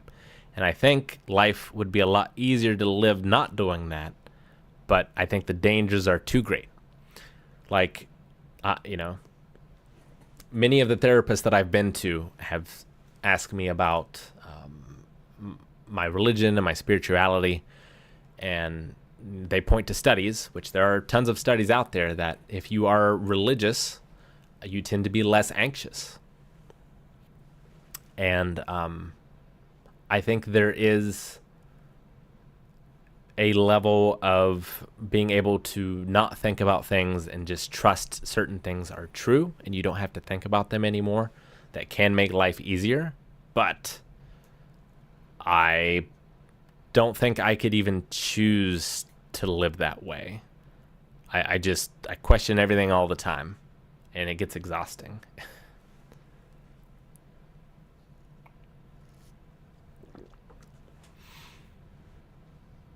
Stimming is a real problem for me because I make noise to calm myself, and they're really loud. People get annoyed when I do it. Don't know how to stop or get it under control. Yeah, so I think if anything, I get quieter. So it's another one of the reasons why I probably wasn't diagnosed young, because I wasn't a bother when I struggled. It was all screaming internally that, there was danger and all of these things. If anything, I got quieter. So because I wasn't a disruption, no one tried to fix it. But yeah, stemming from making noises. If you're not already, I would suggest like the noise canceling headphones, trying the glasses, trying things in order to make situations with a lot of people more tolerable. Might help somewhat. There are silent fidgets that you can do. I would use stress balls a lot because those are pretty quiet. But I can have some sort of movement that I'm doing. And hopefully you are around people that can understand that maybe you need to separate yourself from it for a while and have those noises. If it is too much of a distraction or something like that. But I definitely feel for you. I find it difficult to unlearn the shame from doing these things that I do naturally that others seem to see as weird, but trying nonetheless. Yeah, you and me both. It's tough to unlearn those bad lessons that I learned growing up.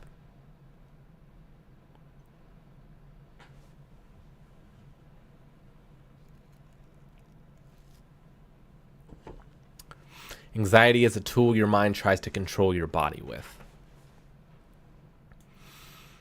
I think I can agree. And even though I feel a lot of emotions so strongly, and anxiety in particular, it is something most of my life I tried to not feel those things. I tried to not feel anger. I tried to not feel anxiety.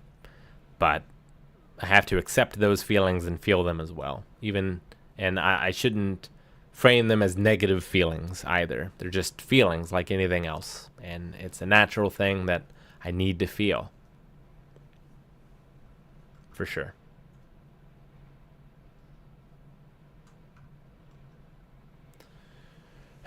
Everyone is weird in their own way. And it would be nice to have to mask a little less, like everybody. Because even non-autistic people mask, I think, sometimes. If you go to a church or an interview, you probably act differently than you do with your friends, for example, right? But hopefully there's enough of ourselves that we can let out all the time that it's not quite so overwhelming.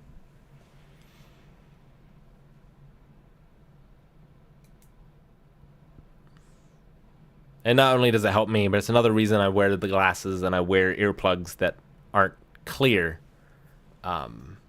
because I just want to make it more normal. I just want to normalize it because some people need it, and that's okay. Some people need glasses in order to see things clearly. I need it to stop bad light.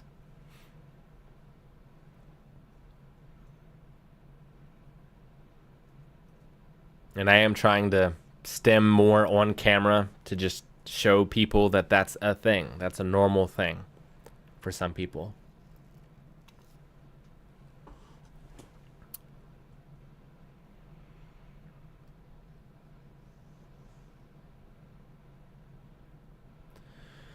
Don't know if you talked about this as I came late, but how has being autistic affected your parenting? I struggled heaps when the kids were young, but it's getting better as they become more independent and I can get my downtime to regroup and regulate. Yeah, so part of it is I lucked out in that my daughter is a lot like me, where she will often go to her room to play on her own. When she was younger, it was definitely more, but we would like play video games and stuff that I also enjoyed. And I've always had a much easier time around children than I have adults, because children are less likely to lie. They're more likely to be literal. They express so much more. They use their whole bodies to tell me that they're mad or they're sad or they're happy. And adults don't do that. So I could read kids much more easily, and I felt much more natural around children than I did adults. Now, before the earplugs, her laughter would be loud enough that it would hurt. And that's a terrible feeling as a parent, where, I couldn't be next to my wife and daughter when they were laughing because it was too loud. It's a lot better with the earplugs. I wish I had worn them years ago, but I felt very guilty about that. And, I tried to explain that if I'm plugging my ears, it's not because I want you to stop what you're doing. It's just that I want to enjoy you doing it. And in order for that to happen, I have to dampen some of the sound. But yeah, like ton of anxiety when it comes to parenting, obviously. Just questioning whether it was the right thing to do.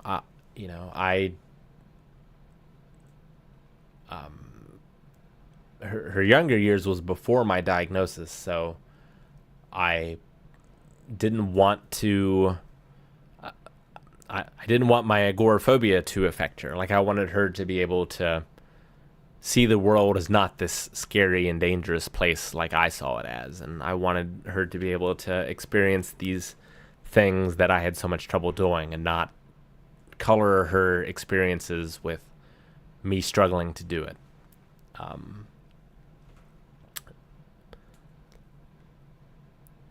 So there's certainly challenges. For sure. But now, especially, but just try to be as open as possible. I don't often sugarcoat things. I tell her that I talk about these things on the Roll with the Punches channel, and I check in with her and I ask her, like, do you have any questions about this? You know, if you ever have any questions, if you ever want to talk about any of this stuff, you know, just let me know.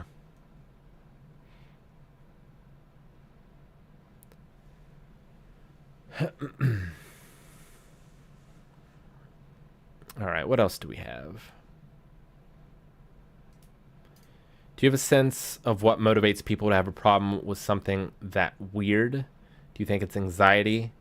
I have had so many situations in which people seem to be communicating about a problem, but all they say explicitly is that's weird, and I don't know how to respond. I feel like saying, so what? And that will be taken as rude. Motivates people. So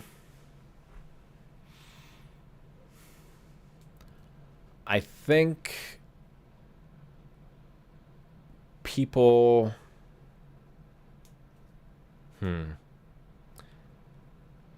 not sure. I think sometimes it's a question of effort, in that effort and ignorance, I think, where sometimes I find people to just be happy to be ignorant. So like I said before, like I question everything. I think a lot of people just have assumptions about how things work and how things go. Like there's a reason society is the way that it is, and there are those social graces and social rules where for most people that smooths things out and makes their existence more smooth. For me, it doesn't. It makes things more challenging. And because we're not on the same wavelength, it is draining for that person in order to come to my understanding, just like it is draining for me to come to their understanding. I think the difference is because their understanding and the way their brain works is the norm, they experience that less, whereas I'm used to it. So I kind of see it like if I had English as a second language and I mainly spoke Japanese. If I struggled to communicate in English with someone, that person may become frustrated with that communication and not see it being worth that level of frustration and just give up early. So even though I'm speaking English, because I'm autistic, we are probably communicating pretty differently, even though we're technically speaking the same language. So I kind of see it like that, where just in that moment, they're not willing to put in the effort because they don't have the understanding that you two are speaking different languages. If that makes sense. If that answers the question.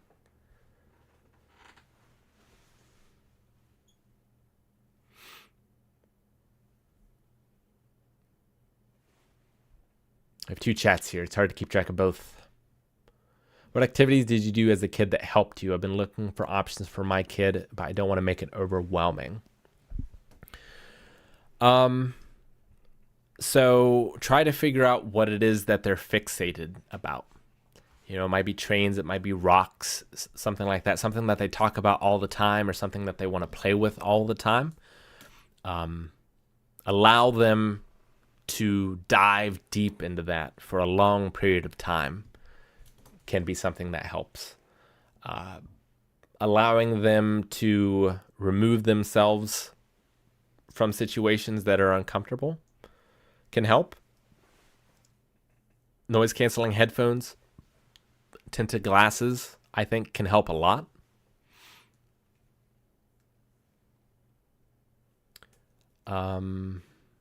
Other activities as a kid. So like I said, I would, let them run around if they need to run down, if they need to run a round.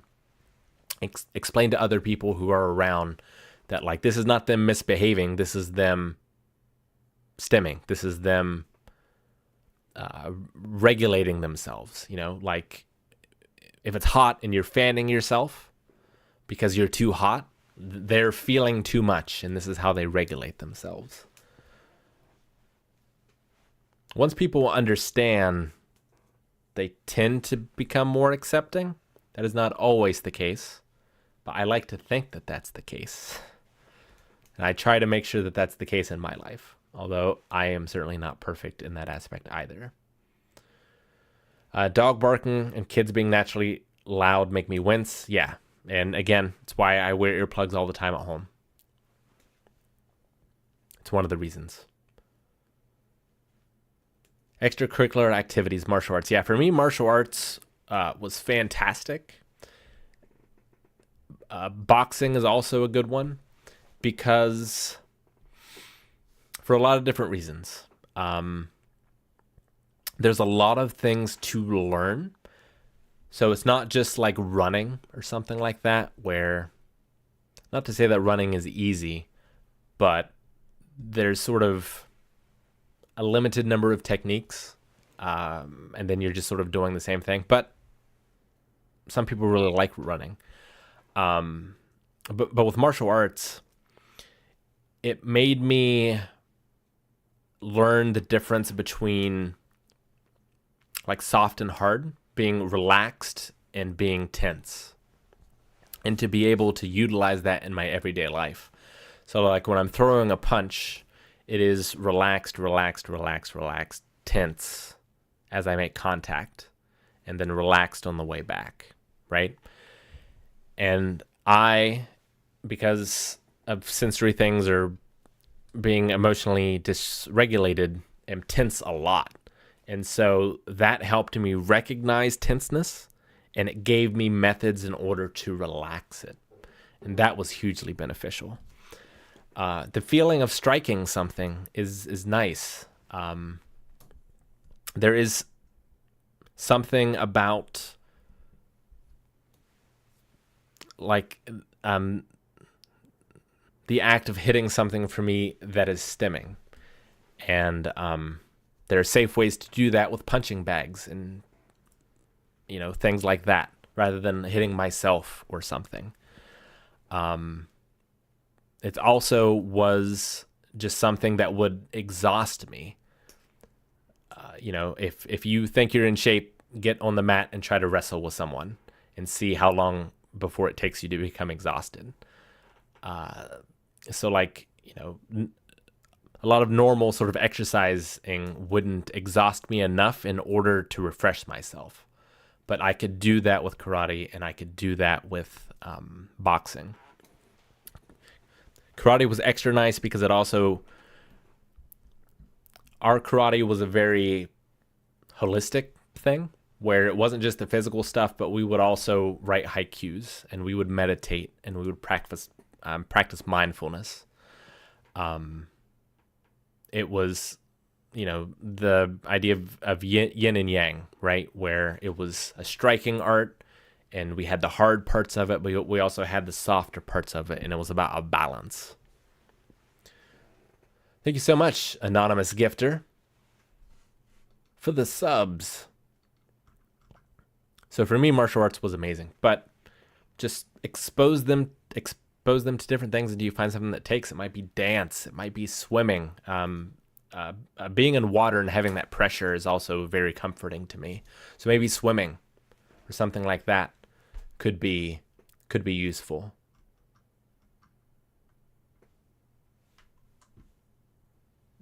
I want to check donations on the other side. There it is. Make sure I haven't missed any of those. I have. Book Bees. Thank you for the $25. Really appreciate it.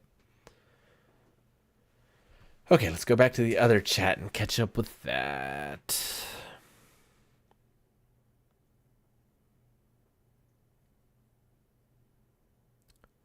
Often now I wonder how many things I force myself to stop doing that I've completely forgotten to even register. Like, how many parts of myself am I ignoring? Seeing these parents so aware, careful about their children's autism is so great. It's something that I wish I had myself, but I'm happy that it's there for others. Yeah, me too. And it's something that I'm trying to be particularly cognizant of when raising my child. And just, it's changed me for interacting with people. You know, I said I've always been patient, but now I think I'm extra understanding because, you know, learning more about ADHD, learning more about autism, like, there are so many things outside of our control when it comes to a lot of this stuff that, it's not like we don't want to do it. It's not like we don't want to show up on time for things, or wake up at a certain time, or have a certain level of energy, or go to certain events. That's why autism and ADHD are disabilities, because there is just that disconnect that some things are prohibitively difficult or impossible, and it's through no fault of the person.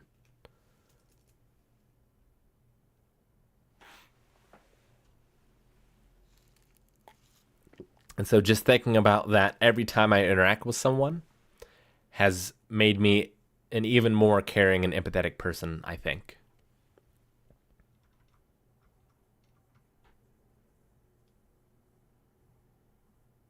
Just try to imagine the best, I think, in every person and every interaction. Especially as someone who I know misinterprets things. I try to look at everything in the most favorable light.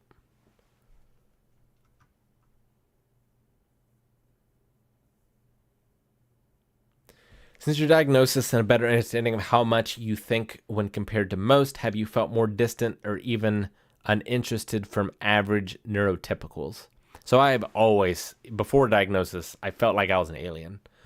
I felt like I was, like my mom got the wrong kid at the hospital.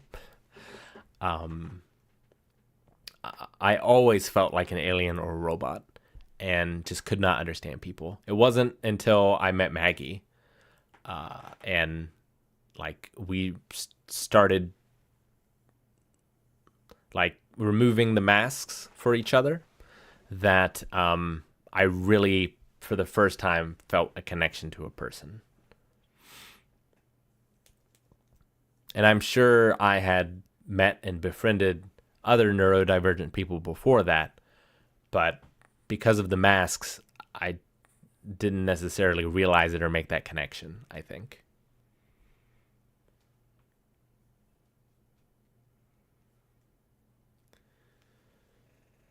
If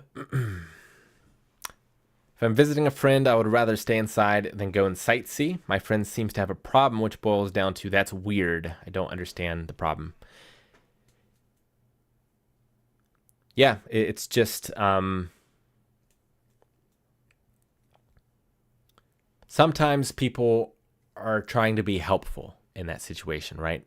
They think that once you're there, and this also might be true as well, because I've certainly had instances of this where I did not want to go and do a thing. I just, naturally, I want to stay home all the time.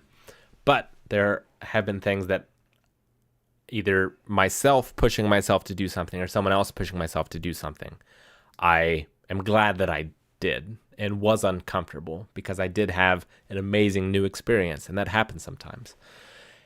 And so I try to look in those situations of, this person is doing this for a good reason, and that they think that I will enjoy this thing, and that I'm just hesitant, or I don't want to be a bother to people, or, whatever the reason is. They enjoy it, and so they think you will enjoy it. Just, if I did not have a lifetime of experience otherwise, I'm baffled why anyone goes to the movie theater, because it is so loud and I get so anxious being there, but tons of people do. So I don't try to look at other people's enjoyment of things based on my experiences. I try to imagine how they experience something. And so your friend just needs to understand that more, I think. And just having discussions like this about them, or showing them this video or other videos about autism or neurodiversity might help them understand that. But hopefully they are coming at it from a good place. And so try to see their side of it as well as you're trying to explain your side of it to them, if that makes sense.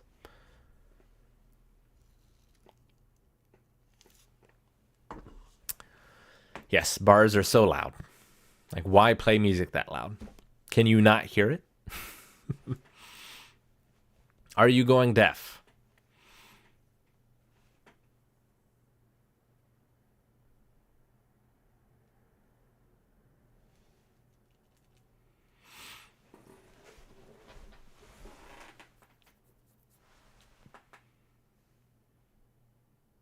Do I relate to any particular character from Haikyuu? I think there's a lot of underlying neurodivergent representation there. Yes, I do. What is his name? Maggie, do you remember his name? Did it start with a K? He was introduced in the last season.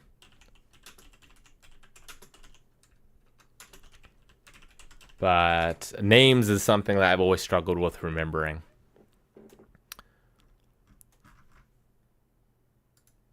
Just like song lyrics and everything else. That's his picture.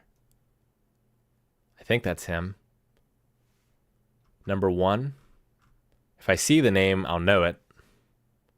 Kita. Yes, Kita. That's it. Yes, I very much relate to Kita. Let me look him up and make sure that is him. Yep, that's him.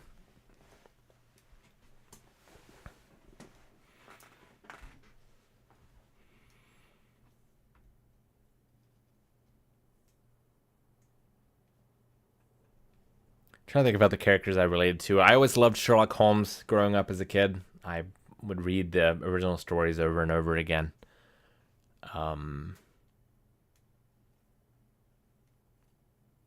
quite liked Monk as a kid. That felt very relatable to me.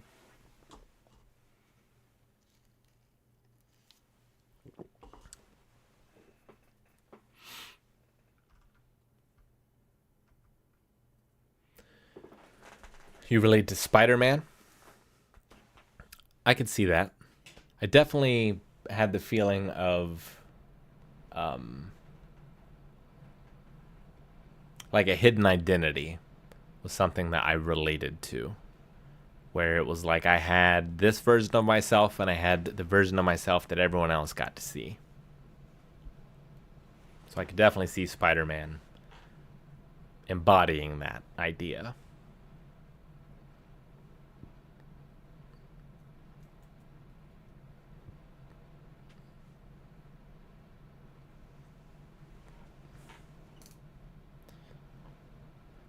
Anything else before I shut this puppy down? We're going to be back on Saturday for more mind games.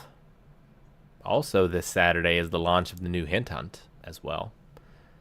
So make sure you are following me on X and that you're over on our Discord at discord.gg/blindwave. The Hint Hunt, once you solve it, it is revealed what the next show is going to be. My X is Archmaster7. Archmaster7. That's me on all the socials, including Discord.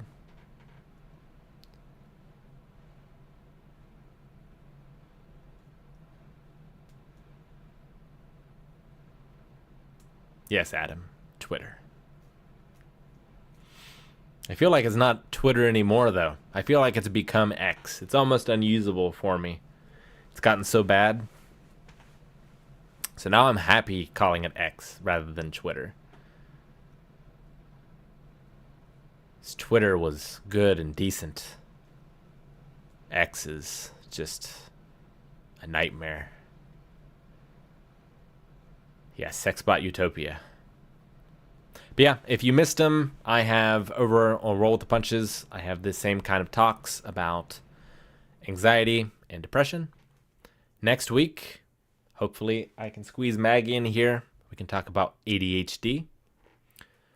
This one was obviously about autism. If there's other things that you would like me to cover, put them in the comments of that Roll with the Punches video. Helps with my engagement and also gives me a good place to have all of those centralized so I can see them.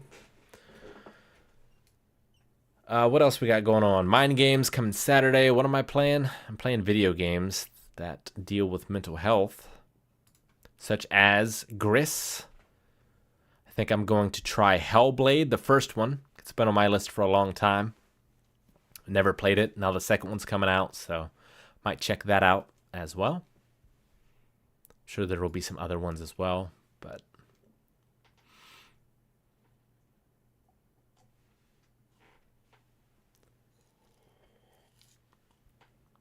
don't know if you're into Star Wars books, but I recently learned that Delilah Dawson is autistic after reading Inquisitor, Rise of the Red Blade, which the main character is neurodivergent. No, I haven't. I used to read Jedi Apprentice books when I was a kid, but I don't read a ton of fiction other than poetry and short stories. Definitely more poetry. So it's normally nonfiction books, although I have been reading a lot of manga recently. What's your advice for people trying to find community? Been dealing with thoughts of self-harm. DV victim. Domestic violence, I assume, is what that means. Finding community. Well, I think the Blind Wave Discord is a fine place to start. There's a bunch of different channels there, including some for mental health. I think we have cultivated the best community on the internet. I really do mean that.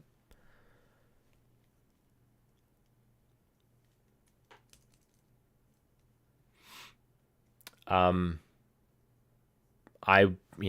would recommend, if things get too bad, calling that crisis helpline. If you're in the US, 988.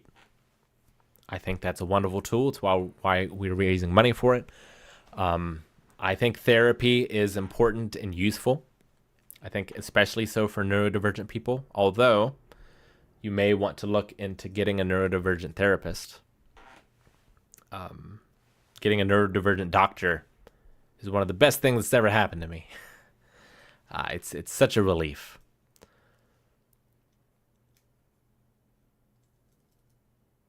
But I think the internet it's led to a lot of bad things and evil things in the world, but I think it has made it easier to connect.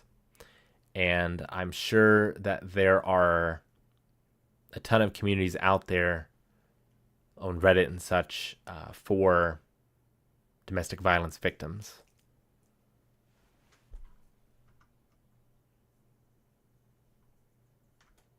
If you, I will try to do a little research, and if you send me a DM on X or Discord or something, I will try to point you in a direction. But I do recommend hopping on our Discord.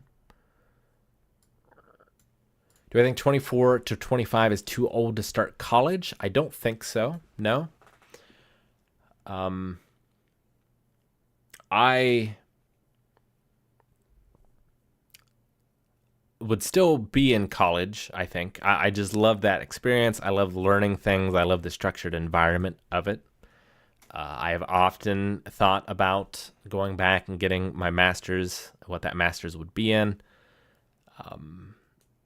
It's a tough thing to financially justify, and that's the thing that I would caution you about is,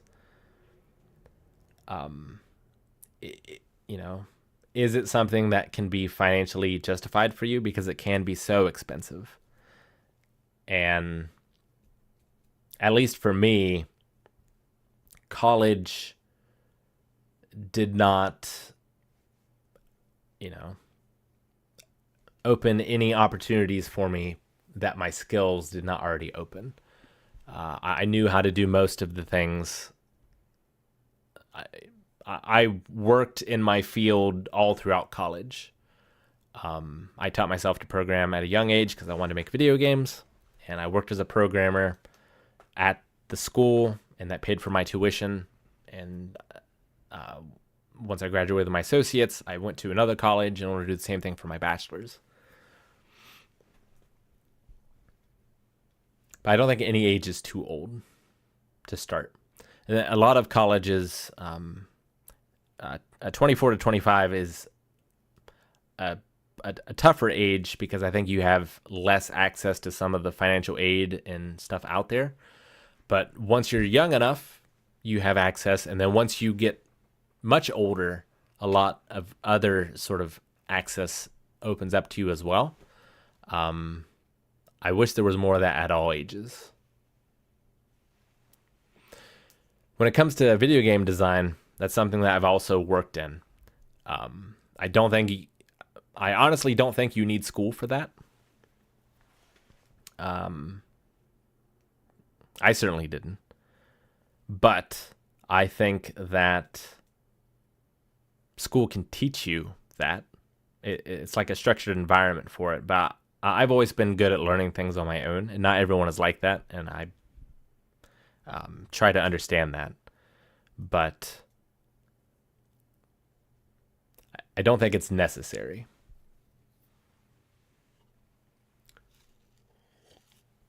But if it's something you really want to do and are financially able to do, then go for it. For sure. You should always be learning all through your life.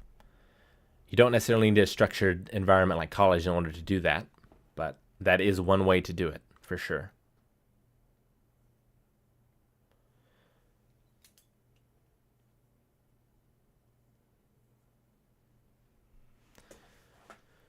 Thank you, 985. I appreciate it.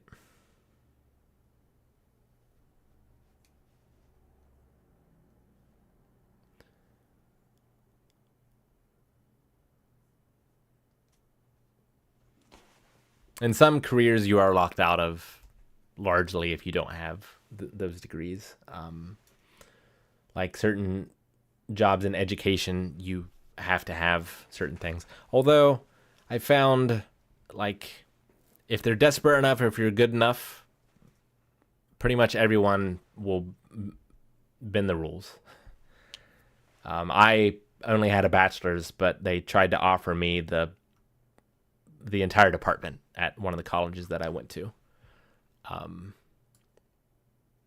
It wasn't tough for them to realize that I was capable of doing it.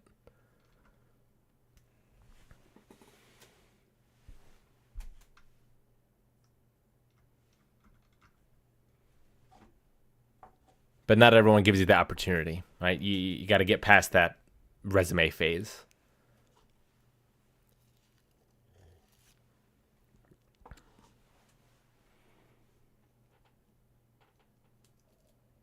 The game design stuff was at community college. They had a program for a short amount of time there. But I was already doing that stuff in high school. I was working remotely for different video game companies, doing design stuff, doing program stuff.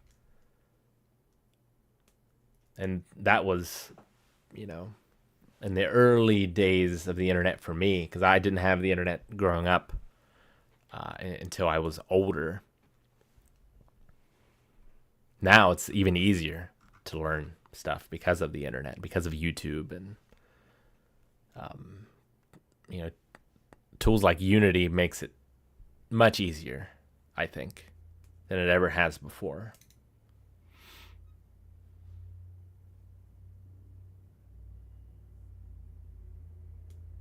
But don't let college be your only thing of learning. Like, do it on your own as well. Make your own games. It doesn't matter how small they are. You'll learn something from it.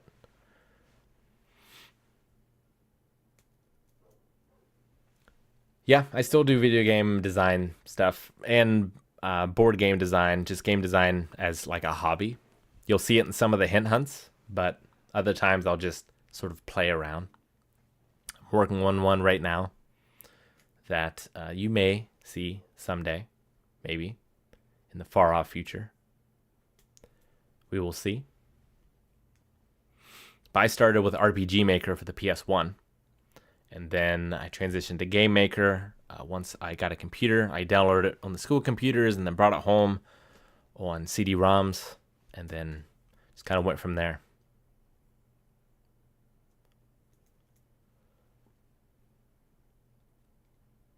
Is Blind Wave doing anything for Pride Month? I don't know that we have anything in particular planned right now.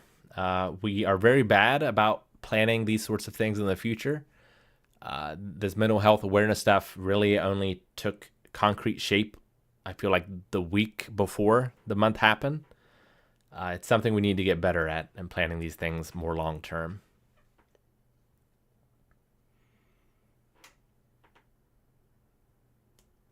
And we also don't want to sort of wear out our audience when it comes to raising money. We try to keep it to one or two things in a year, at least so far, which is tough because there's so many great causes out there. It's tough to decide which ones to try and help out.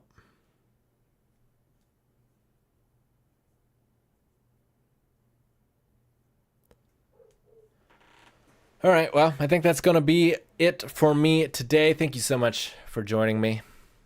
We might do another one of these on autism at some point in the future. We'll definitely be doing one next week on ADHD is the plan, so come back for that. That's going to be Wednesday, 6 p.m. Saturday at noon, going to be playing some video games and talking about mental health. Let's see, I think we have a rock band stream on the last Friday of the month. Look at the calendar. Pretty sure that's right. It is. So that's going to be the big finale for our charity stream for the month. So make sure you are coming back for that. I think Badonkagonk is tomorrow over at Wave Squadron. So check that out as well. Pookie Race is going to be this Friday. Thank you, Wasn't Me, for the 31 months. Have a good evening as well. Make sure I didn't miss any donations. Did not. All right. Think we're good. What time zone? Ohio time zone. I think we're on Eastern Standard Time right now.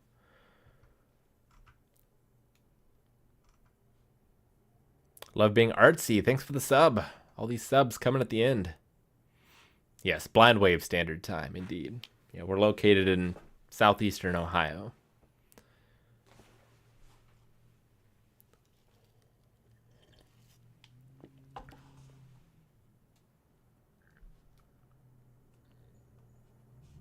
All right. Well, thanks, guys. I had fun. Hopefully this helped. Have a good week. I won't see you for Badonkagonk or for Pookie Race, so have a good weekend. See you Saturday. Happy hint hunting. Aha! Bye-bye.